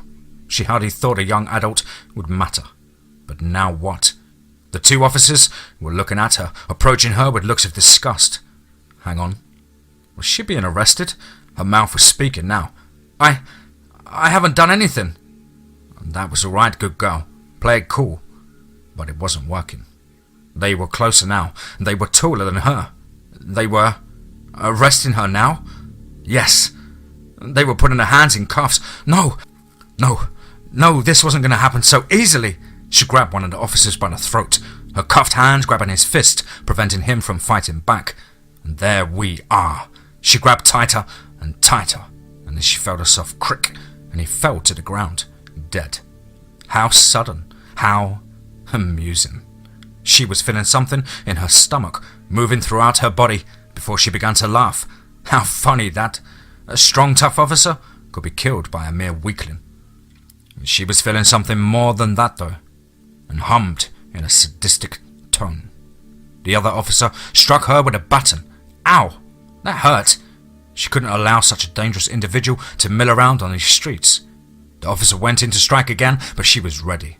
She grabbed the hard material tightly and broke it in half. And she was feeling even more, well, what was the word? Happy? She gripped the officer's wrist tightly and twisted it completely around, silencing her screams and feeling her bones break under the pressure. She was suddenly feeling hot. Was she nervous? No, this wasn't nerves. She anchored her foot on the officer's boot, and she was too hot. The officer struggled, but realized it was pointless and stopped resisting as she grabbed her neck and twisted it to such an extent that she was amazed it hadn't snapped. But it did. As she sat down next to the two bodies, her stomach rumbled, and she realized she hadn't eaten for a while. But she couldn't eat humans like this. She'd feel sick. She needed to transform before she could eat humans. The girl pondered, and she was hungry though. By God, she was starving.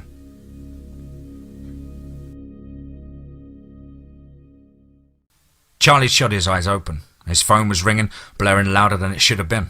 And Charlie sat up in his bed and reached over to his bedside table. His fiancée Abigail batted a hand over to him to try and get him to lie back down. He threw her off. He picked up his vibrating phone and blinked a few times. It was James. He answered the call and put the phone to his ear. What is it? Did they catch her? He asked. It was heavy breathing on the other end. The two officers that went to stop her are dead, James replied shakily. Charlie gasped. Dead? Dead? You're not serious? Charlie asked. I can't describe it over the line. Get to HQ now. James ended the call, leaving only a flat line of static. Charlie got up out of his bed and checked his watch. 4:18 a.m. Charlie groaned and awkwardly got dressed. He picked up his coat and poured himself a coffee, and he sat down at his dinner table and drank it while reflecting on the news. There must have been some mistake. The two officers sent to detain Piper. He couldn't be dead.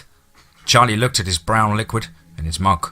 He took a sip and then downed the entire beverage. He left his house and got in his car and headed into the city centre. There was a hubbub in the station, to say the least. Charlie felt almost alienated as he walked through the small groups of people milling around. James found him and took his wrist. Through here, he told him.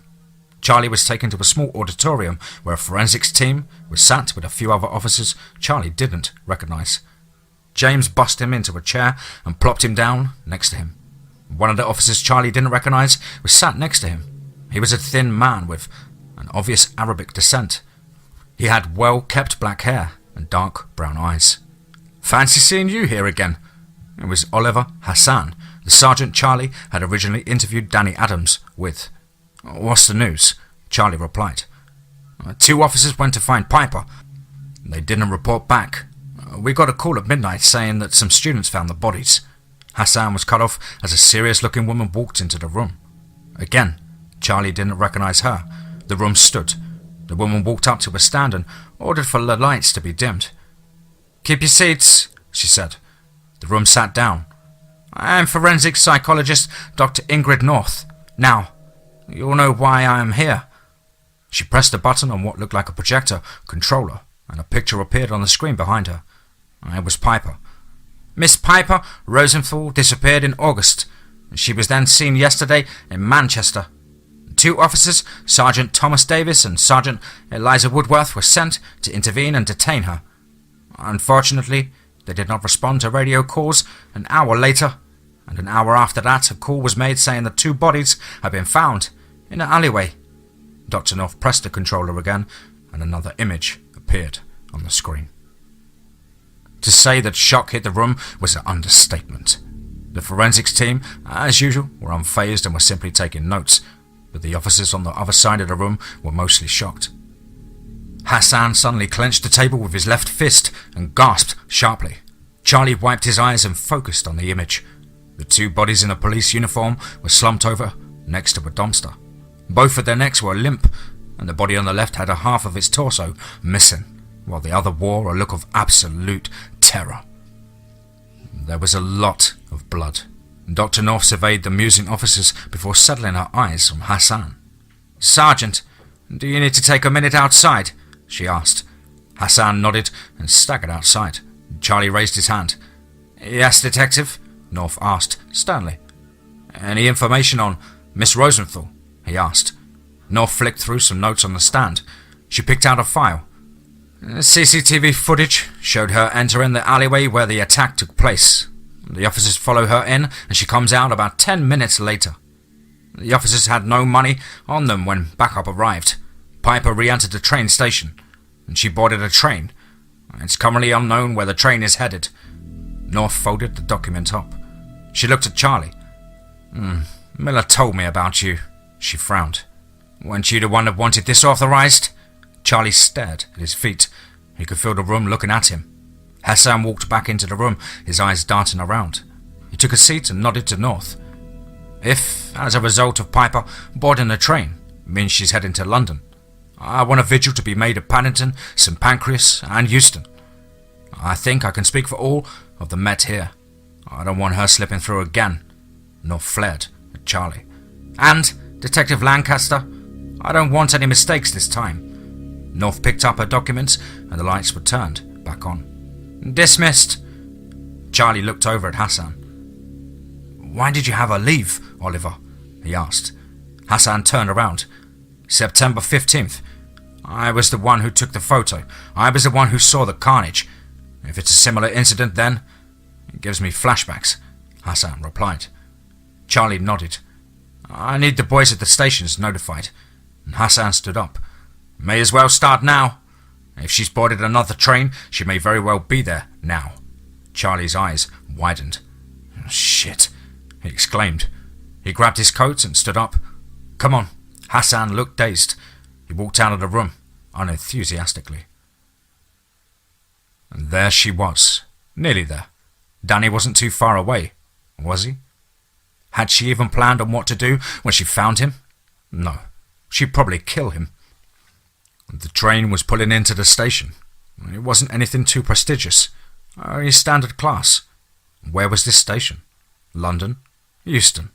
Yes, it was Euston Station. She'd been there before, as a child, before she went to Oxford. She'd been to London Euston. It was a nice station, very modern. She may as well take it in. The train was stopping now. She was standing up, walking through the aisle and exiting the train. Many strange looks, lots of stares. That was it. She was plastered all over the news, and now everyone was looking at her. Before the joy of transformation had overtaken her, she may have intoxicated herself with alcohol and relished in the popularity. But now it was somewhat strange. Wait, why were there so many police officers at the ticket gates? There weren't supposed to be this many. She gripped at her wrist. It was aching to pick at her teeth. The last thing she wanted to show in her mouth was blood. The officers were looking at her. They were approaching her, and they were calling her name. Miss Rosenthal? They were arresting her again. No! The hand that was approaching her arm was grabbed. She twisted it around and heard a crack echo across the platform. A scream, and various other officers were approaching her. People were running, screaming. She needed to run. She couldn't approach this. She needed to find Danny. So she barged past the first wave of officers, and people were now running in all directions. She could now blend in. Wait, why was she dizzy? Why was she tripping? Had she slipped on something? She was falling to the ground, and thud. She was breathing heavily. She was aware of multiple bodies around her, and her hands being pulled behind her back. Who are you? Speech escaped her lips. Why was she speaking? She was being picked up, escorted outside, into a fluorescent car. Police? She was bundled in and the door closed. It was here that she felt very tired. Maybe she'd been concussed as she hit the ground. She keeled over onto the back seat as the engine started up, and she was so very sleepy.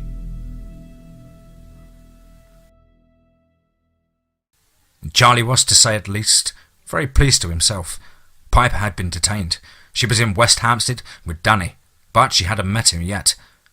She'd probably been taken to a temporary prison before the trial. Charlie was escorted past an interrogation room and into the booth behind the two-way mirror.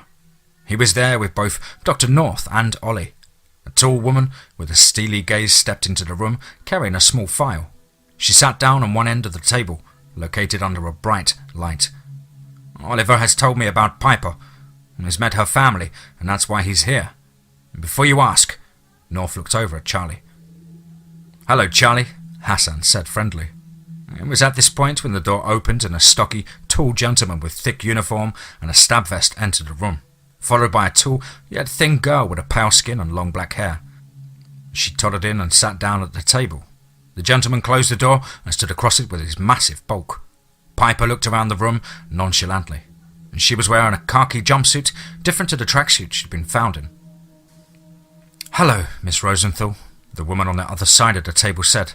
"I am Amelia Naismith, part of the support team in the Met." She held an optimistic stance, and North scoffed. "She's so optimistic that you eventually give in to her," she mused. Piper stared at her. She curled her head slightly. "Hello." Her voice was smooth. Charlie removed his coat and rolled his shirt sleeves up. He placed his fists onto the desk and looked in. "Do you have anything on her mental state?" He looked at North. North shook her head. Charlie looked back at the interrogation. "I'm sure you want to know why you're in here," Naismith asked. Piper shrugged. "Where's Danny?" she asked. Naismith glared at her. "Danny is in his cell, and we thought that he killed you, but we're obviously wrong," she smiled. Piper exhaled.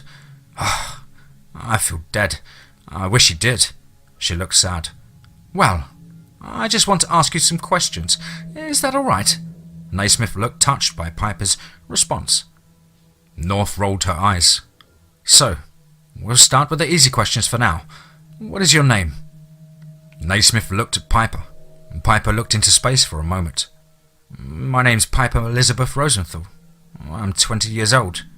Naismith wrote the answer down on an A4 notebook. "Okay, thank you.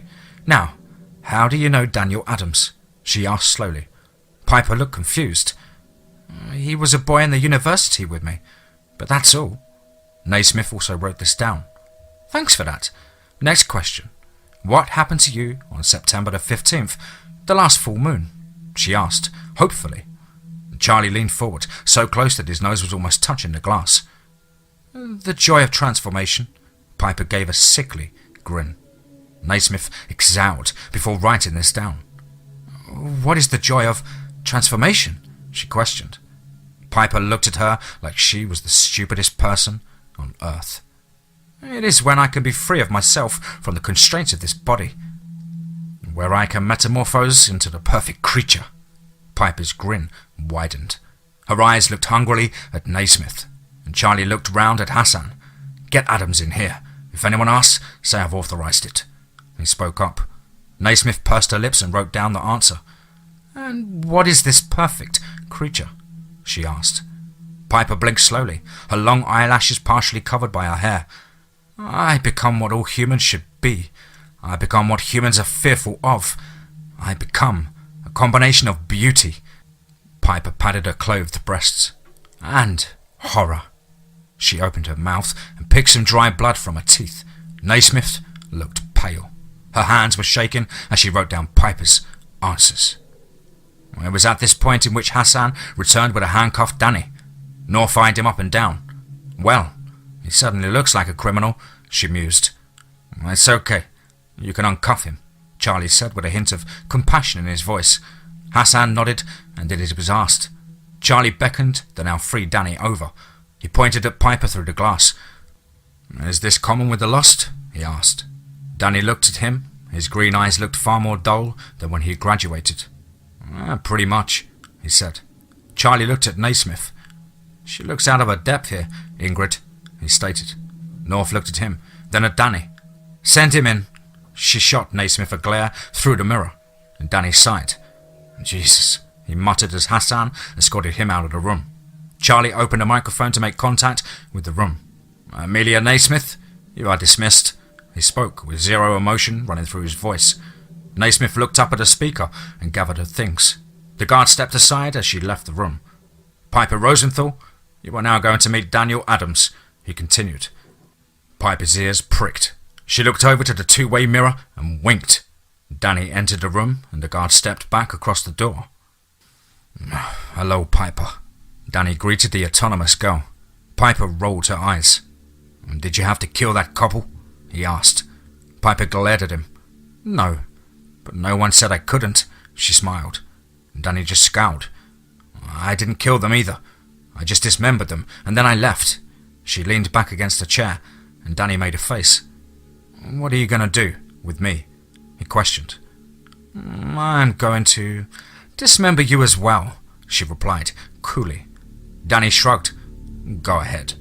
Charlie chuckled to himself. It wasn't a very good plan, what Danny was going to do. Piper grinned and stood up. The guard perked up. "I could fucking kill you now," she shouted at Danny. She kicked a chair away. "Just fucking watch me." She threw the table aside and lunged at Danny. The guard at this point had righted himself and was on his way to break up the fight. Charlie gasped. North stared at him. "She's got a few screws loose, I'll give you that." The guard dragged Piper off of Danny before she could do anything, and Hassan stormed in. "Get her back to her cell," he yelled as he helped Danny up and pulled him out of the room. And Charlie looked over at North as Piper was restrained and taken back to her cell. "Shit," she muttered. Charlie looked over the overturned chairs. "I suppose we should save this for the trial," he asked. North angrily looked at him. "What's your case for Adams now?" Charlie exhaled. I'll ask the Old Bailey to drop it. Maybe they can replace him with Piper." North blinked. "Just do them both," she retorted. Charlie nodded. "Very well."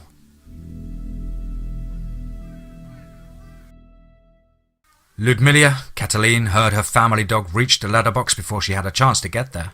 A medium-sized envelope lay on the welcome mat. It was addressed to her. She opened it in the hallway. "Dear Miss Ludmilla Cataline, I understand that you were a witness to the acts of Daniel Adams during August, as well as the change in Miss Piper Rosenthal's behaviour during this period. This letter is a request for you to provide evidence at the trial of Daniel Adams at the Old Bailey in London on the 15th of November 2019. If you are unable to make this date, please send your regards at least 2 weeks ahead. Contained in this note is a return flight to London Heathrow, as well as a pass to access a private suite at the Langham Hotel with an indefinite booking, meaning you can stay as long as you wish. I do hope you can make it to the case, as whatever you could say could determine the course of justice. Yours sincerely, D.I. Charlie Lancaster." Ludmilla huffed. She had been back in Vilnius for a mere 2 months, and now she was being shipped back out to London. She may as well go. Piper was her best friend after all. Ludmilla rolled her eyes before walking upstairs and packing her bag. By the time the 15th rolled around, any attempt of interviewing or questioning Piper had become impossible. North was clear that her judgment would be innocent by reason of insanity, and argued that, with many higher-ups, that it was important that she should get the care she needed. Ludmilla arrived in London and spent many hours discussing and documenting her testimonies of the ordeals. Piper's family was also informed about all of the news, and they quickly made their way down to London. Danny spent day after day in meditation, waiting for the trial.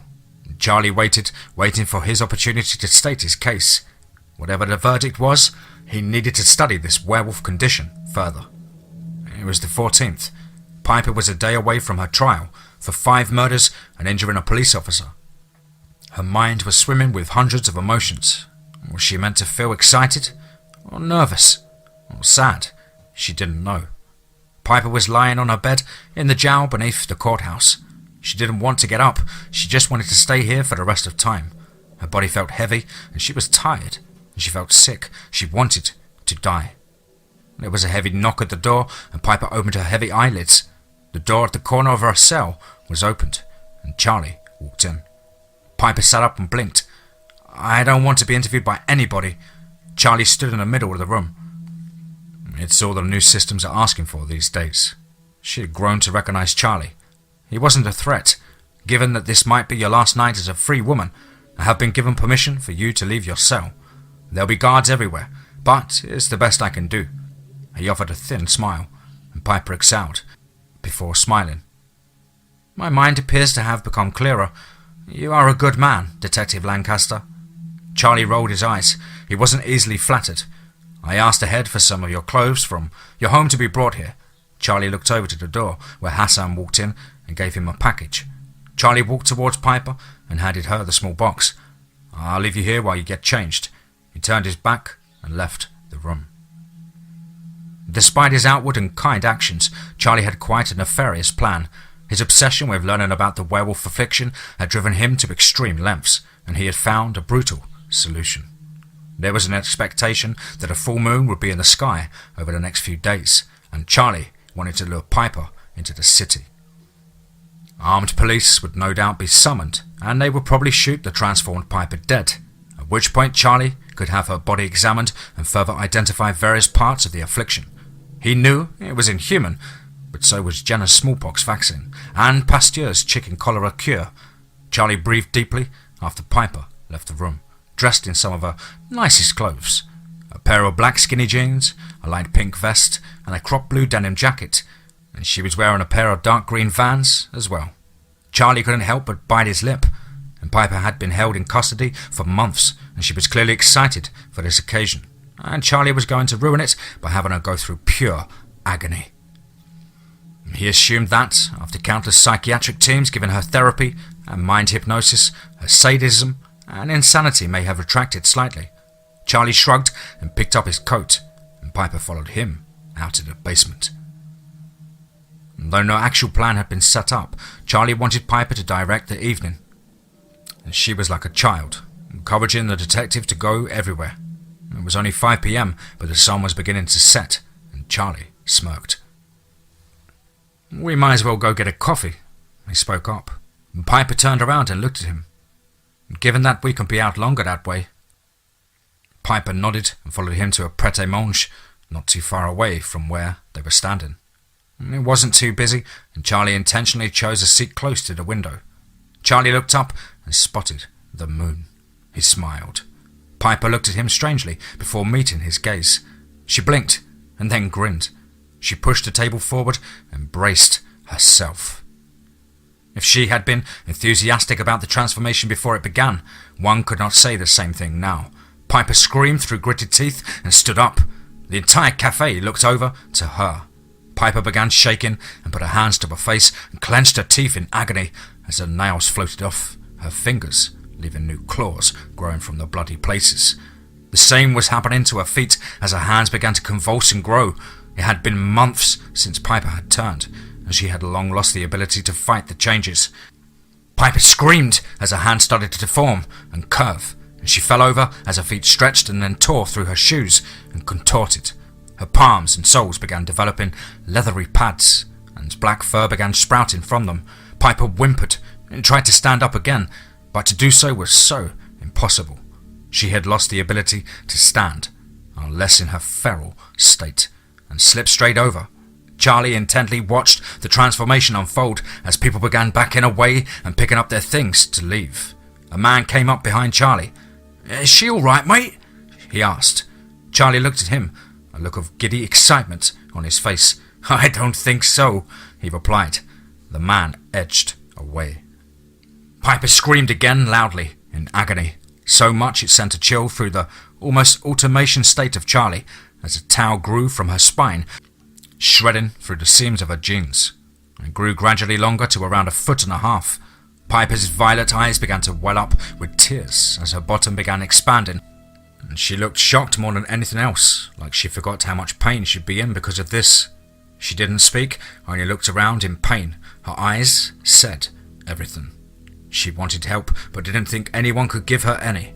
Piper's legs and towel began growing black fur, and by this point she looked like an absolute wreck. Her eyes were sinking into their sockets, almost as if the transformation was killing her energy reserves. "Detective, why? What?" Piper seemed to have discovered what was going on. It seemed that the agony of not turning for nearly 3 months and the work of psychiatrists had done with her had killed any shred of insanity during transformation. And by this point, people were leaving at quite a steady rate. People knew what Piper was, but they didn't want to admit it. Her leg muscles grew and moved around as her bottom half became completely transformed, completely ripping off her jeans. She forced herself out of the chair and up against the wall. Her breasts began expanding, doubling in size, ripping off her vest. So, Your transformation favours you. Charlie crossed her legs. It just happens. Piper choked as deafening cracks forced her skeleton to begin growing, as her body gradually changed shape. Her shoulders broadened, leaving her feminine build lost in a buff frame and straining her jacket. Tears began to form in the fabric, and Piper crunched her shoulders, causing the jacket to break into 2 pieces. Piper ripped off the remaining fabric and held half of it up to her eyes as she began sobbing loudly. Fur started growing in all kinds of places as a deafening crack was heard and her chest sagged. Piper gasped sharply. My ribs! She moaned. Her chest began to stretch and pulled out, and before it straightened out, she collapsed onto her soft bosom and rolled onto her back as her digestive system changed. Piper stroked her abdomen before groaning again in pain as blood began to appear from between her legs. Charlie grimaced. It's not meant to go this way, Detective. My tits didn't grow until the blood had flowed. Piper groaned weakly. Fur began growing all the way up her body, reaching her chest and arms. Detective, get me out of here, please. Piper was cut off as the room her new ribs had given her was being filled up. Her lungs expanded and tore through her bronchi, which now began to rebuild itself. She coughed up bloody phlegm, and Piper's torso and arms were now engulfed in fur, and she was transforming further. Her arms lengthened and grew tense, engorged muscles. The same happened with her body. Her abs were growing, forming visibly tough muscle. Now, all that was left was her neck and head, which had become covered in fur. Piper's tears began falling at an even greater rate as the sheer terror she was experiencing racked up from 1 to 10 in seconds. And she was turning in the middle of London. Why? What have I done to deserve this pain? It's not meant to feel this way. Piper cried. Her ears suddenly felt like fire as they began to curve and stretch. They moved further up her head. Piper felt her teeth vibrating and they started to feel very cold. She could feel something below them and watched the first of many fall from her mouth. She clutched her silky hair and cried harder. Why was she here? Fangs began throwing her teeth out from her mouth, sharp enough to shred anything to pieces. Her new teeth finished moving into place. Detective, run! Piper screamed as her new voice degenerated into an unintelligible scream. Her face pushed forward and formed a muzzle, and it was immobilized by black fur along with her now black wet nose. Piper forced her eyes shut for a moment, covering her face in her hands and backing her huge frame away from Charlie before her body clicked. Piper lowered her hands, and before standing up a full 7 feet tall, her eyes were now bright yellow and all sense of humanity gone. Charlie didn't run. He wanted to observe this beast. He anticipated that, given her bulk, she wouldn't be able to make it up the narrow staircase. He kept his eyes on her as he backed away. His foot hit the stair and he tripped. The werewolf saw this as an opportunity to strike. Charlie kicked off both his shoes and bolted up the stairs, and he heard Piper try to make it up, but she was simply too big. Charlie heard Piper leave the cafe, where a large commotion had formed. He didn't need to see what was happening out there. Hundreds of bystanders had just seen what happened, and who knows how many videos, and now they weren't running. Maybe they saw this as a big project by some film company, and a small applause scattered across the crowd. This applause turned to confusion, and then to horror, as a piercing scream cut into the night. Then more screams and stamping of feet and running. Charlie heard an inhuman growl before another scream, which was shortly cut off. He saw an arm fly across from the cafe, and then another crunch of bones before another quieter growl of happiness filled his ears. Whatever had become of Piper stepped fully into the night. She let out an eerie howl into the sky and bolted towards the screaming, fleeing crowd. Charlie dropped his head into his hands and began to cry. What had he just done? The Beast Within. The Lost. Part 4. Let's get straight into that. Panic, fear, stampede. If you fell, no one would pick you up. If you fell, you were left for dead by the masses. 999 calls, screams, growls. The creature had been unleashed upon the city, and now London would pay dearly. Armed police were on their way, and they listened to Charlie's report, at least. A bit of context. Piper Rosenthal, the girl who had popped up in London after being missing for nearly 3 months, had been given a final night of freedom before her inevitable incarceration at the mental facility the next day.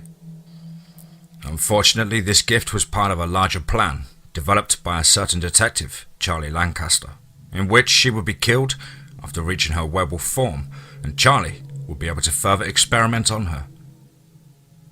Charlie, at that moment, was in a heap at the foot of some stairs at the Pret-a-Manger, crying. A bloody, disembodied arm had been thrown across the floor. Nobody else was in the building.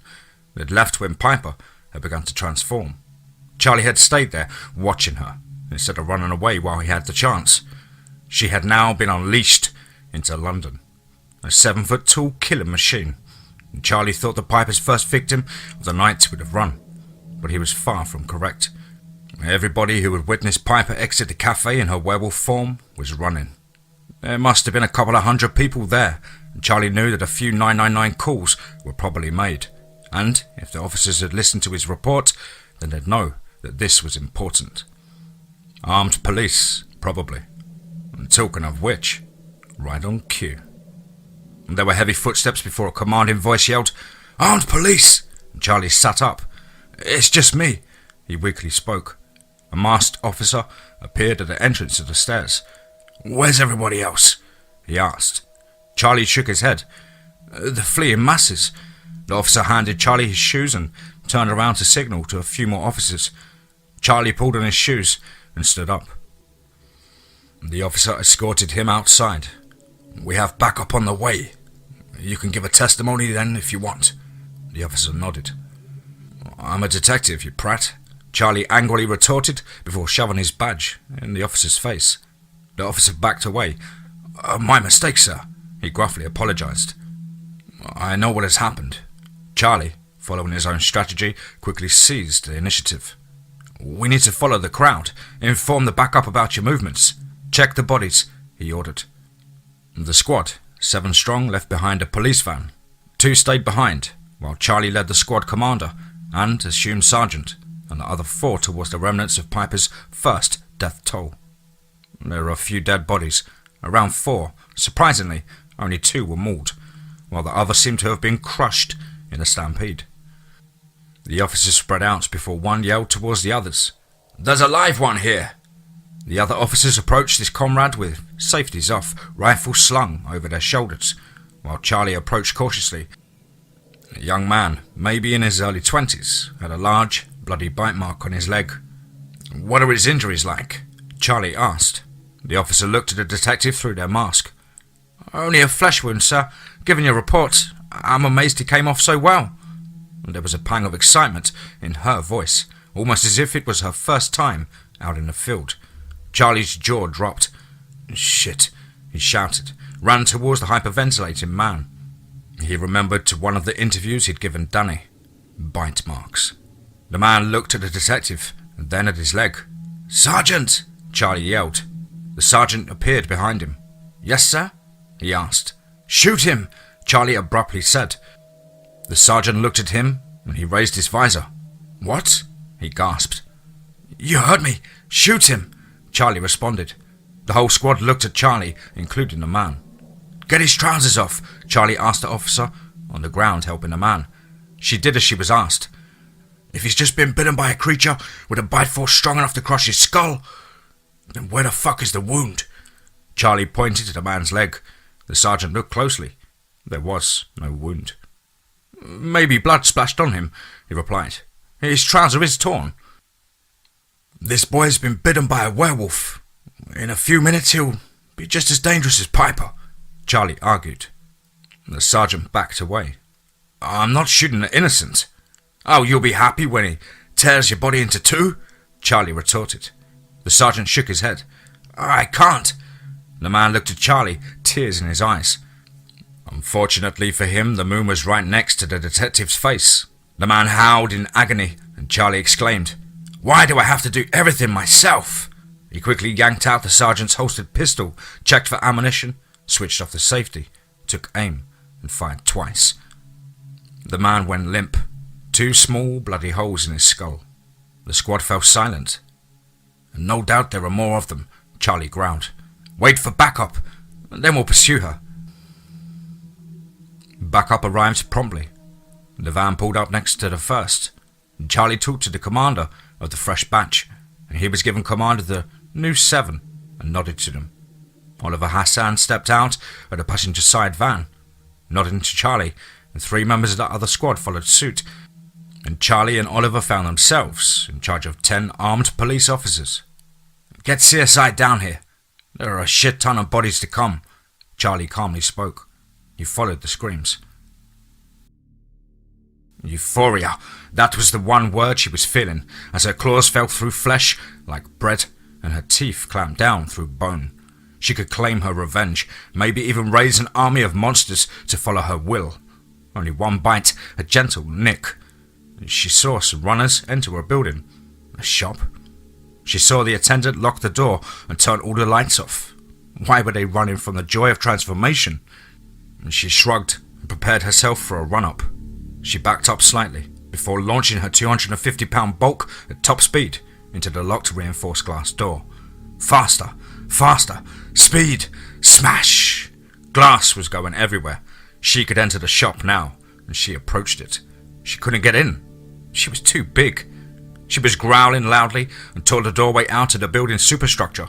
Now there was enough room for her to get in. She heard crying. Her piercing eyes could easily see in the dark. It was not hard to find them, and she could smell their fear. She could smell the rancid sweat coming from them. There was a display cabinet in front of her, and she ripped that out of the way. No one there. Shit. She stalked her way to the till. There was a lot of light. This was a jeweler's. What a prestigious death. No, she wasn't going to kill these people. She was going to add them to the ranks of her army of wolf kind. The joy of transformation. She drawled slightly at the thought of the weaklings shedding their old bodies and being shown the true goodness and benefits of her condition. She was snapped back into reality by the sound of the door being frantically fiddled with. The bastards were trying to escape. She silently strode across the jewelers, dodging broken glass and items of stock. She bounded over to the till and tried to get into the storeroom. As usual, she was too big. She growled loudly in anger and tore the doorway out of the wall. She knew that the building may collapse, but decided that it was worth the risk and worth taking. She could see them, fiddling with the black door. She walked towards them and reached ahead, tearing the door handles off the wood. The group screamed. Their minds were awash with horror now. She forced a grin from her muzzle. They didn't need to worry. She wasn't going to kill them. She was just going to make them see the joy of transformation. Charlie was angry, filled with righteous fury to correct his wrongs. He was going to make Piper pay for the murdering innocents and indirectly ended potentially hundreds more. His blood boiled. He broke into a run as he saw blood trails and trampled newspapers. It was eerily quiet, but in the distance there was a screaming and police sirens. Charlie looked at the street number. Lambeth. Shit. Piper was heading to the city's centre. He heard crying coming from a jeweller's. Safety's off. Charlie alerted the armed police. They crept towards the building, and Charlie nodded to the doorway. It had been torn from the front of the building itself. Fucking hell, he muttered. The police approached the door and walked through. Their feet crunched on the broken glass. Charlie pushed the other officers and charged through. The crying was coming from the storeroom. He backed up against the shattered doorway. Sir, get back! One of the officers grabbed Charlie's shoulder. We'll deal with it, sir. Don't worry. The officer cocked his rifle and charged in. Armed police, stay where you are! He shouted. Charlie followed him in. Holy shit, he gasped. There were at least 8 people slumped up against the back door. The youngest was probably a 14-year-old girl, while the oldest was around middle-aged. They had scratches and soft bite marks on their flesh. Charlie looked over at the officers, who began appearing in the doorway. What in God's name happened here? He yelled at the victims. A girl, maybe 16 or 17, spoke up first. She came through and attacked us, but not to kill us, only to attack us. Her eyes filled with tears. She had intelligence in her eyes. She knew what she was doing. She began to cry. Charlie looked at her. What did she look like? He asked. A man looked at him. She was big and bulky, with long black hair and black fur. She had bright yellow eyes, and she had massive tits. He awkwardly averted his gaze from Charlie's eyes. She was a werewolf, the 14-year-old girl said.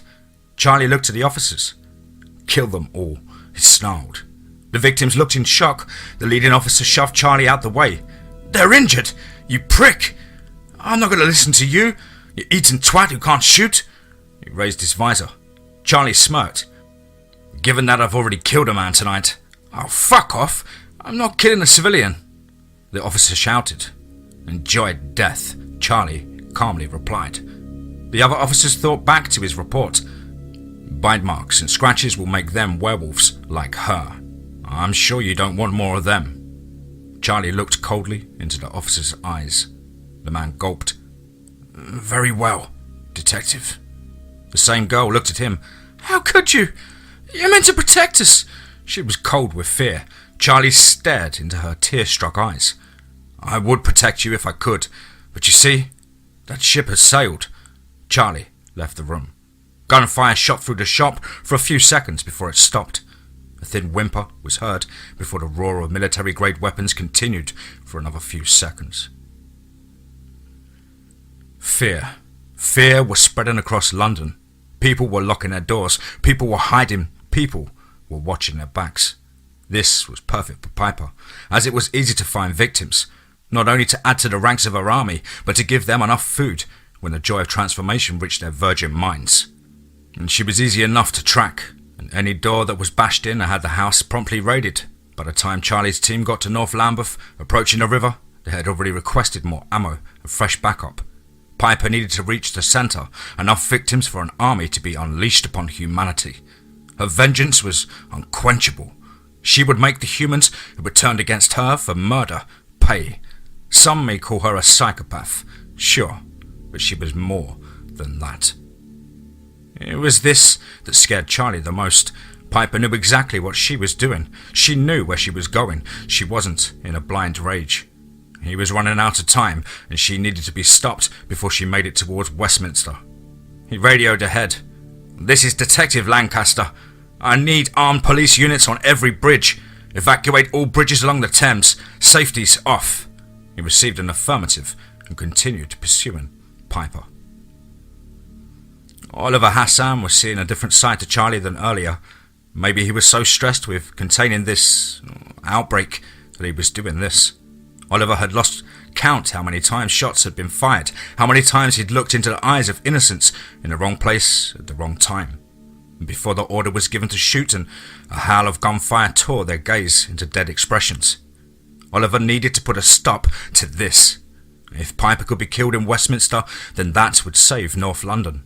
The South was compromised at this point, and armed police were on their way. But what bridge was Piper going to take? She needed to choose a bridge with enough room to bolt across. Armed police would be there, and she needed to have a long enough run-up to cleanly rampage through. Millennium was too rickety, and it wasn't in her plans to end up in the Thames, especially in November. Westminster was a bit more reasonable, wide enough for her to spread her arms, long enough to build up some speed.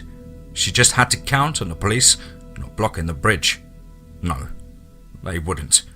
Not with hundreds of civilians milling around. But maybe they would be evacuated, taken off the bridge and sent on their way. Maybe the howl of gunfire would stop her. Maybe she'd break through. Actually, of course she'd break through. She was undoubtedly the strongest thing in London. And she was running towards the bridge now. But what was this she could see? Civilians in the way? Londoners? Police were checking them for marks and scratches. She'd done that? Good for her. She knew what she'd do then. She'd raised her head to the sky and howled. It was loud, very loud. People looked over to her heavy footsteps and her bulk. People were now screaming, running, and police were falling back. People were dashing across the bridge now, and it was turning into a stampede again, and people were falling over in pure panic and fear. She ran faster, bloody teeth shining in the floodlights. The smell of gore followed her, and blood dripped from her sharp claws. Blood clotted in her thick fur.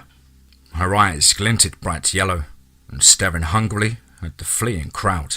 She ran faster and faster, carving her claws through the injured that had been left behind. Blood splashes across the road in the thin streams, and people were screaming louder as they looked back. Police were filtering through the people at a far more hurried rate. A few of them stepped forward and crouched. They aimed their rifles. She ran faster and faster, and they began firing. The heavy gunfire that would normally kill a person in seconds, but not her. Her thick skin deflected the bullets as if they crested her fur. It was making her angrier. Her bloodlust went through the roof, her claws outstretched, her jaw unhinged, wide, bearing dozens of fangs. A psychopathic grin spread across her stretched lips, and the officers stopped, firing to reload. And then she was on them. All 250 pounds of her slammed into the ranks, sending a masked officer flying and pinning another. They writhed on the ground as she impaled them with her claws, and she heard a repeated bang and a tickle on her back. She grunted before clamping her jaw down onto the officer's skull, and they stopped moving. She turned around, long black hair twirling with the force of the movement. An officer had taken her mask off and was shooting her again and again with a pistol, when there was a clink and the gun fell silent. The officer held it up to her face and threw it across the bridge, and she began to cry. Piper spread out her arms and grabbed the officer, ripping her clean in half with a deafening rip, an ear-splitting scream that was cut short. She saw the other officers looking at her, mouths open, and she grinned again. And she bit a gigantic chunk of the dismembered officer's torso before throwing it off the edge of the bridge into the icy Thames. Charlie's team had heard via radio that Piper had reached Westminster, and they were too late. Having just reached the bridge, Charlie cursed. He ordered all the armed police units on duty to head to the bridge, and then he looked at Hassan. "You're a good friend, Ollie," he said. Oliver looked at him. "What?" he asked. And Charlie smiled. "This may be the last time we serve together," he replied. Oliver frowned. "Oh," he bit his lip. Charlie nodded and looked across to the river. "We still need to stop her, Ollie," he said. Oliver looked at his watch. It was only 8 p.m. "It's going to be a long night, Charlie," he said. The squad moved cautiously across the blood-splattered bridge. A few abandoned cars lined the road, but since it was the weekend, there were less than usual. Towards the end of the bridge, a few bodies lay slumped in large pools of blood, and one of which had a pistol nearby. "Officer down, Charlie." Oliver looked at the detective. Charlie clenched his fist. He yelled in anger. "Did their bullets do anything?" he shouted. Oliver noticed a darker blood trail. "Yes," he said. The bridge was empty, and Westminster seemed to be as well. The squad moved on. This is stupid. Can't we just call a helicopter to find her?" an officer said. Charlie looked at him. "Shit. Go on, call one," he spluttered. Lydia Kelly sat up in her bed in Langham Hotel. She heard helicopters flying past her suite windows and screams. She shrugged. She hadn't been to London much, and so she didn't see this as unordinary. She switched on her TV in the bedroom. The BBC was automatically on, and the anchors today seemed a bit more nervous. Lydia stared intently at the screen. "The Metropolitan Police Service has issued a warning for all civilians situated in Westminster and Mayfair areas to remain indoors due to what witnesses described as a monster roaming the streets. Chief Inspector Miller has announced that this may be connected to the Piper Rosenthal case and has asked for the public to remain calm. On the ground, Bethany Snow reports." Lydia squinted at the TV screen. She unfolded the covers and crawled closer. A blonde woman with her hair tied back appeared on the screen. Armed police ran around frequently as she looked slightly nervous. "Yes, after numerous 999 calls describing a monster were received by the police, they issued a warning to all residents of central London and along the Thames to remain indoors. As seen behind me, armed police have been summoned and are working around the clock to She trailed off. Lydia frowned before her eyes widened. Police began shooting past the camera, and Bethany locked herself in shock and dropped her microphone. The camera was knocked over, and a horrifying scream was heard in the background. Bethany's eyes widened and her mouth dropped open before a black shape blocked the screen. Another scream before a ripping of flesh was heard and the camera cut away. "This is not a drill. All residents of Mayfair and Westminster stay indoors." A booming voice came from a black screen. The screen flipped to static. Lydia bit her lip. Shit. She got out of bed and walked over to her window. Regent Street. She pulled on her jeans, a t-shirt and some shoes. Before grabbing her thick jacket, she picked up a keycard before leaving the suite. Meat. Beautiful, delicious meat. Her teeth chomped down on a rib cage as gunfire bounced off her skin. It didn't hurt. It angered her. She was ravenous. She turned on the group who were firing at her.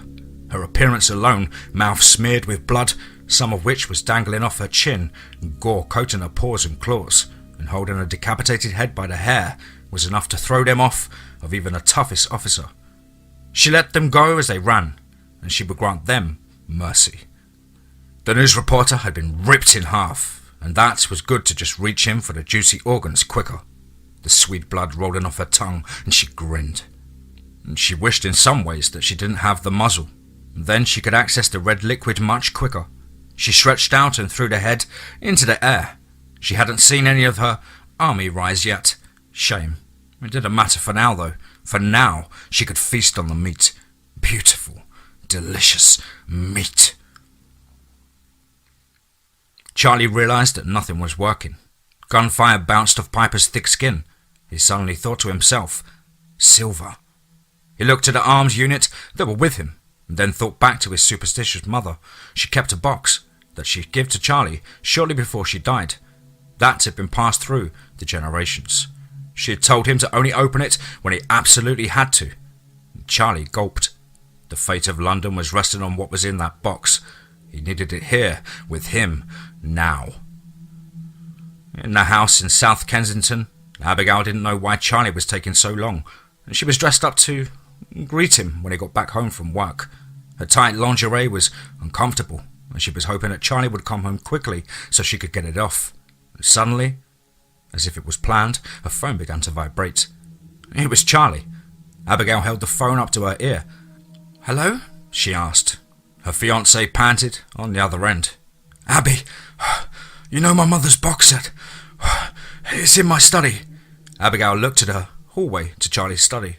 "Yes," she replied. Charlie chuckled. "Bring it here now, please. Abby, to Charing Cross. Take the tube. It's only a few stops." Charlie panted. Abigail bit her lip. "But it's in Westminster. That's under a curfew," Abigail gasped. "Take the tube. I'll be there to meet you. Don't worry," Charlie responded. "Will you be back soon? I'm dressed up real nice and I don't want to miss any opportunity to—" "Bring the fucking box, Abby!" Charlie shouted down the line, and Abigail stopped. "I'm sorry. I'm just stressed. Turn on the news and you'll see why." He hung up. Abigail sighed. She walked up to Charlie's study and found the box.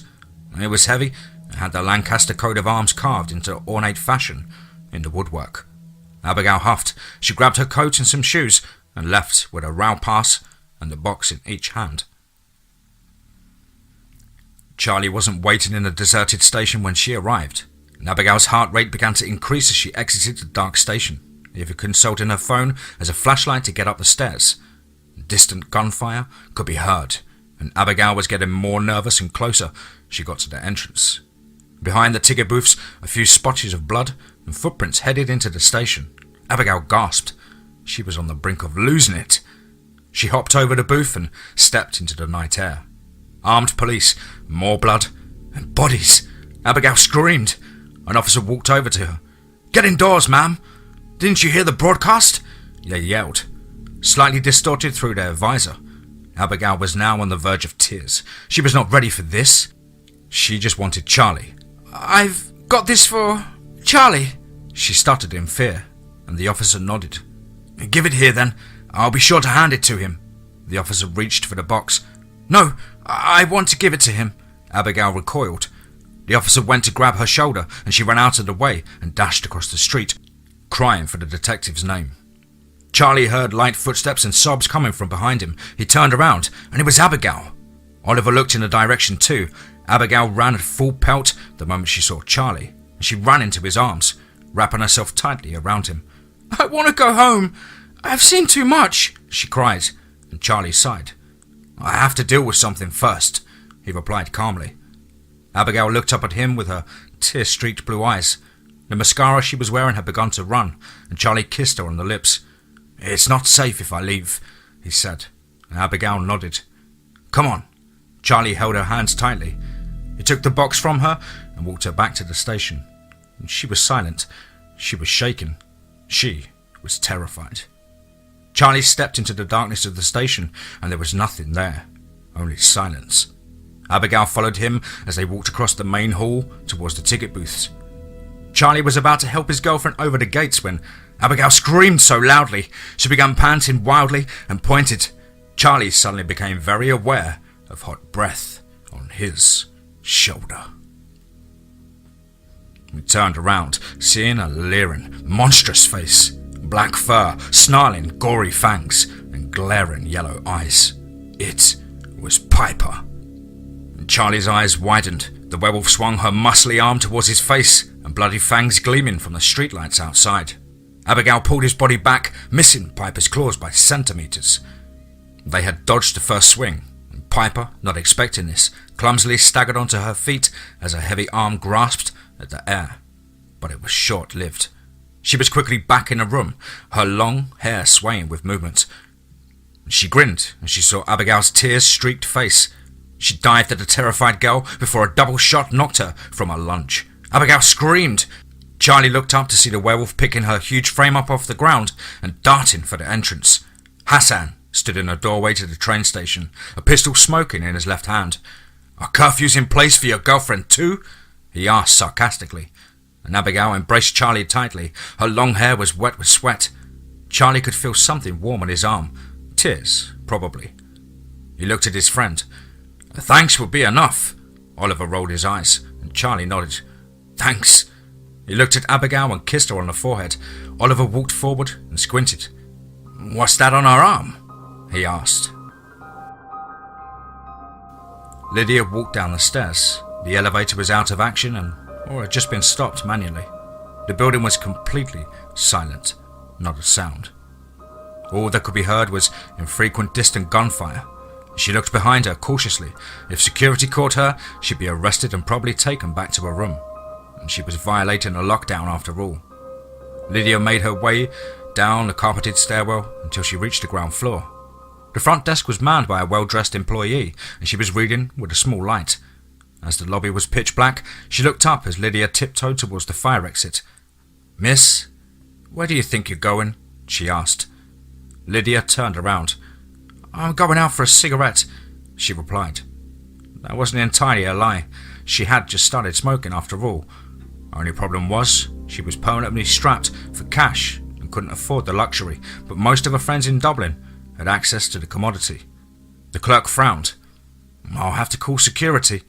We're under a lockdown." Lydia rolled her eyes and continued walking. She reached the fire exit. "Miss, stop moving and wait!" the clerk shouted. Lydia looked at her.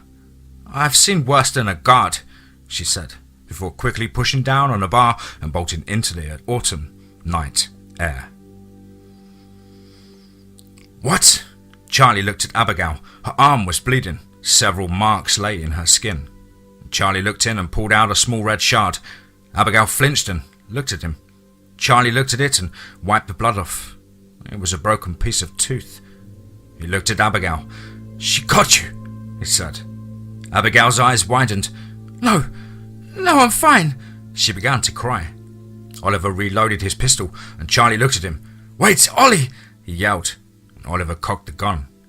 "So when it's a stranger you give the order to fire, but when it's you getting married to one in 2 weeks, it's all right?" he asked. Charlie looked at "Don't let him, Charlie. Please, don't let him," she whimpered. She'd only come in to give him a package, hoping that Charlie would come home and give her a good night. But no, she had just been bitten and was about to become the same as Piper. Charlie squeezed his eyes shut. "Charlie, get away!" Oliver yelled. Abigail wrapped her arms around Charlie so tightly he couldn't move. Oliver walked behind his friend. He grabbed Abigail's wrist. "This is Charlie's doctrine," he growled. Abigail let go. Her eyes went so wide he thought they'd pop out of her head. Charlie picked himself up and Abigail collapsed. A look of betrayal escaping across her face, and Oliver raised a pistol and fired twice, filling the room up with 2 quick sparks. Charlie looked at Oliver. "In front of me? Really?" he asked. "It was your fucking report that authorized this shit," Hassan retorted. And Charlie picked up the box and he opened it, and there was a letter inside. To a Lancaster descendant. Of all creatures that have ever existed in this country, the werewolf is by far the most dangerous, unknown to all bar the most noble. These creatures have roamed Scotland for generations. It was only when Royal Highlanders brought the affliction with them to England. We, as Lancasters, saw this threat early on. We were branded as superstitious, our armories were stocked with silver, our guards were trained regularly. The threat of a potential epidemic is looming, and soon our armories will be empty. This is our secret weapon. This is the wrath of the House of Lancaster. This is the downfall of the cryptid that stalks the Empire. And we have kept the secret of the werewolf secret for far too long. If this is used, then the people know.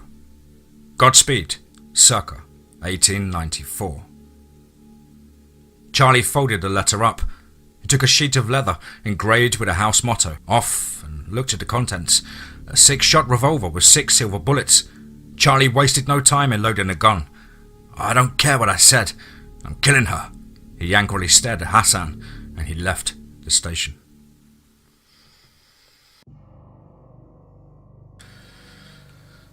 She was now the Queen of London.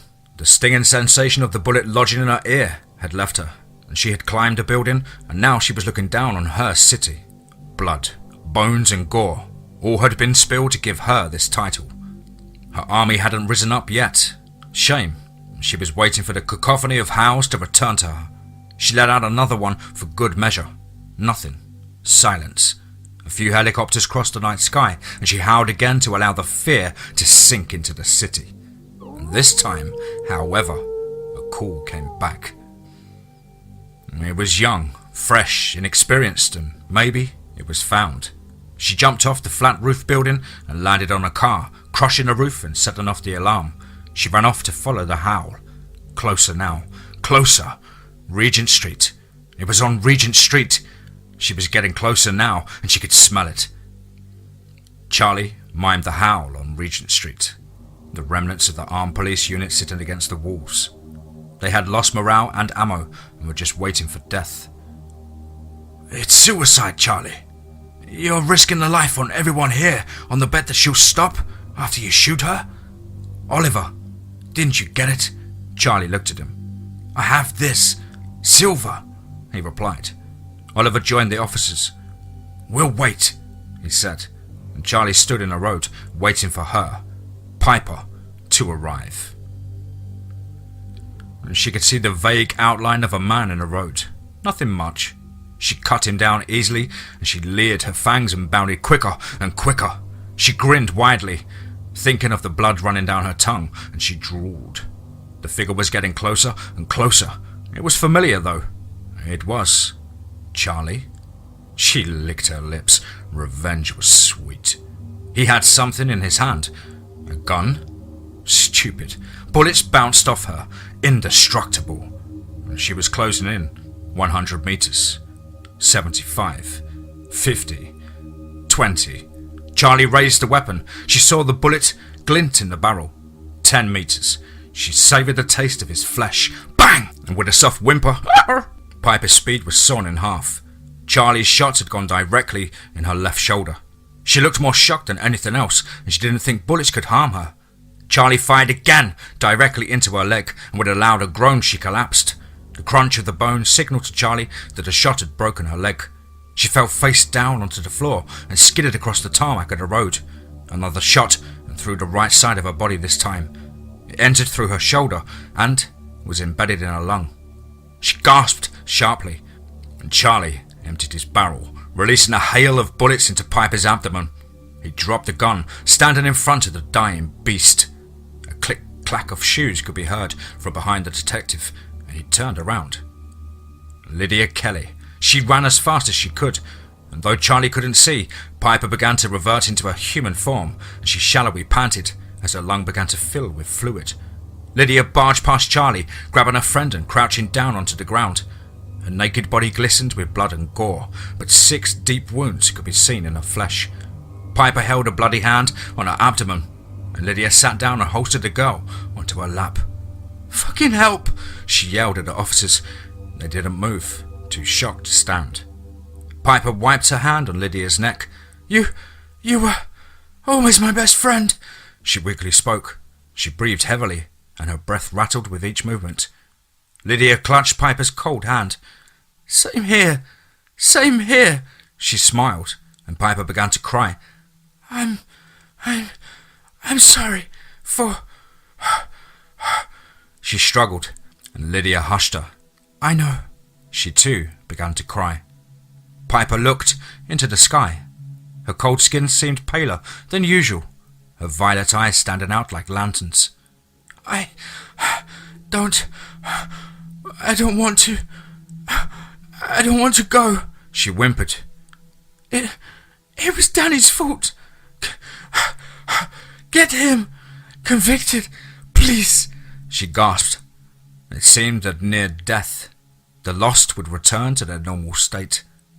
Lydia looked into her eyes, and Piper inhaled sharply. Goodbye, Lydia, she whispered, and she went limp and keeled over into her friend's arms.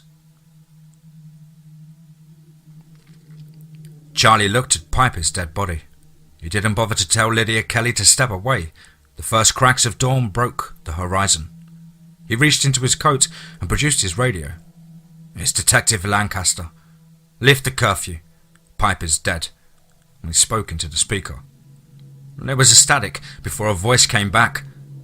Understood, sir. That afternoon, Charlie stood on the roof of Scotland Yard, overlooking the city. It was windy, and his coat blew in the light breeze. He hadn't slept. He'd just given a file over to Oliver and had gone to Danny's trial. Sergeant James Clark appeared behind him. Miller's putting you on tribunal, he said, and Charlie nodded. I know, I don't mind, as long as I get what I'm after, he said. James stood next to him. How many werewolves do you think are still out there? He asked. Charlie looked at him. A few hundred, probably. They'll be found eventually, he replied. His eyes looked out over the buildings, and he handed James the box. This is the gun that killed her.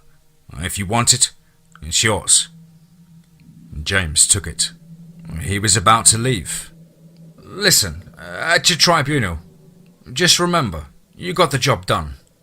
You can use her as a defense. James left, leaving Charlie alone to look over the city.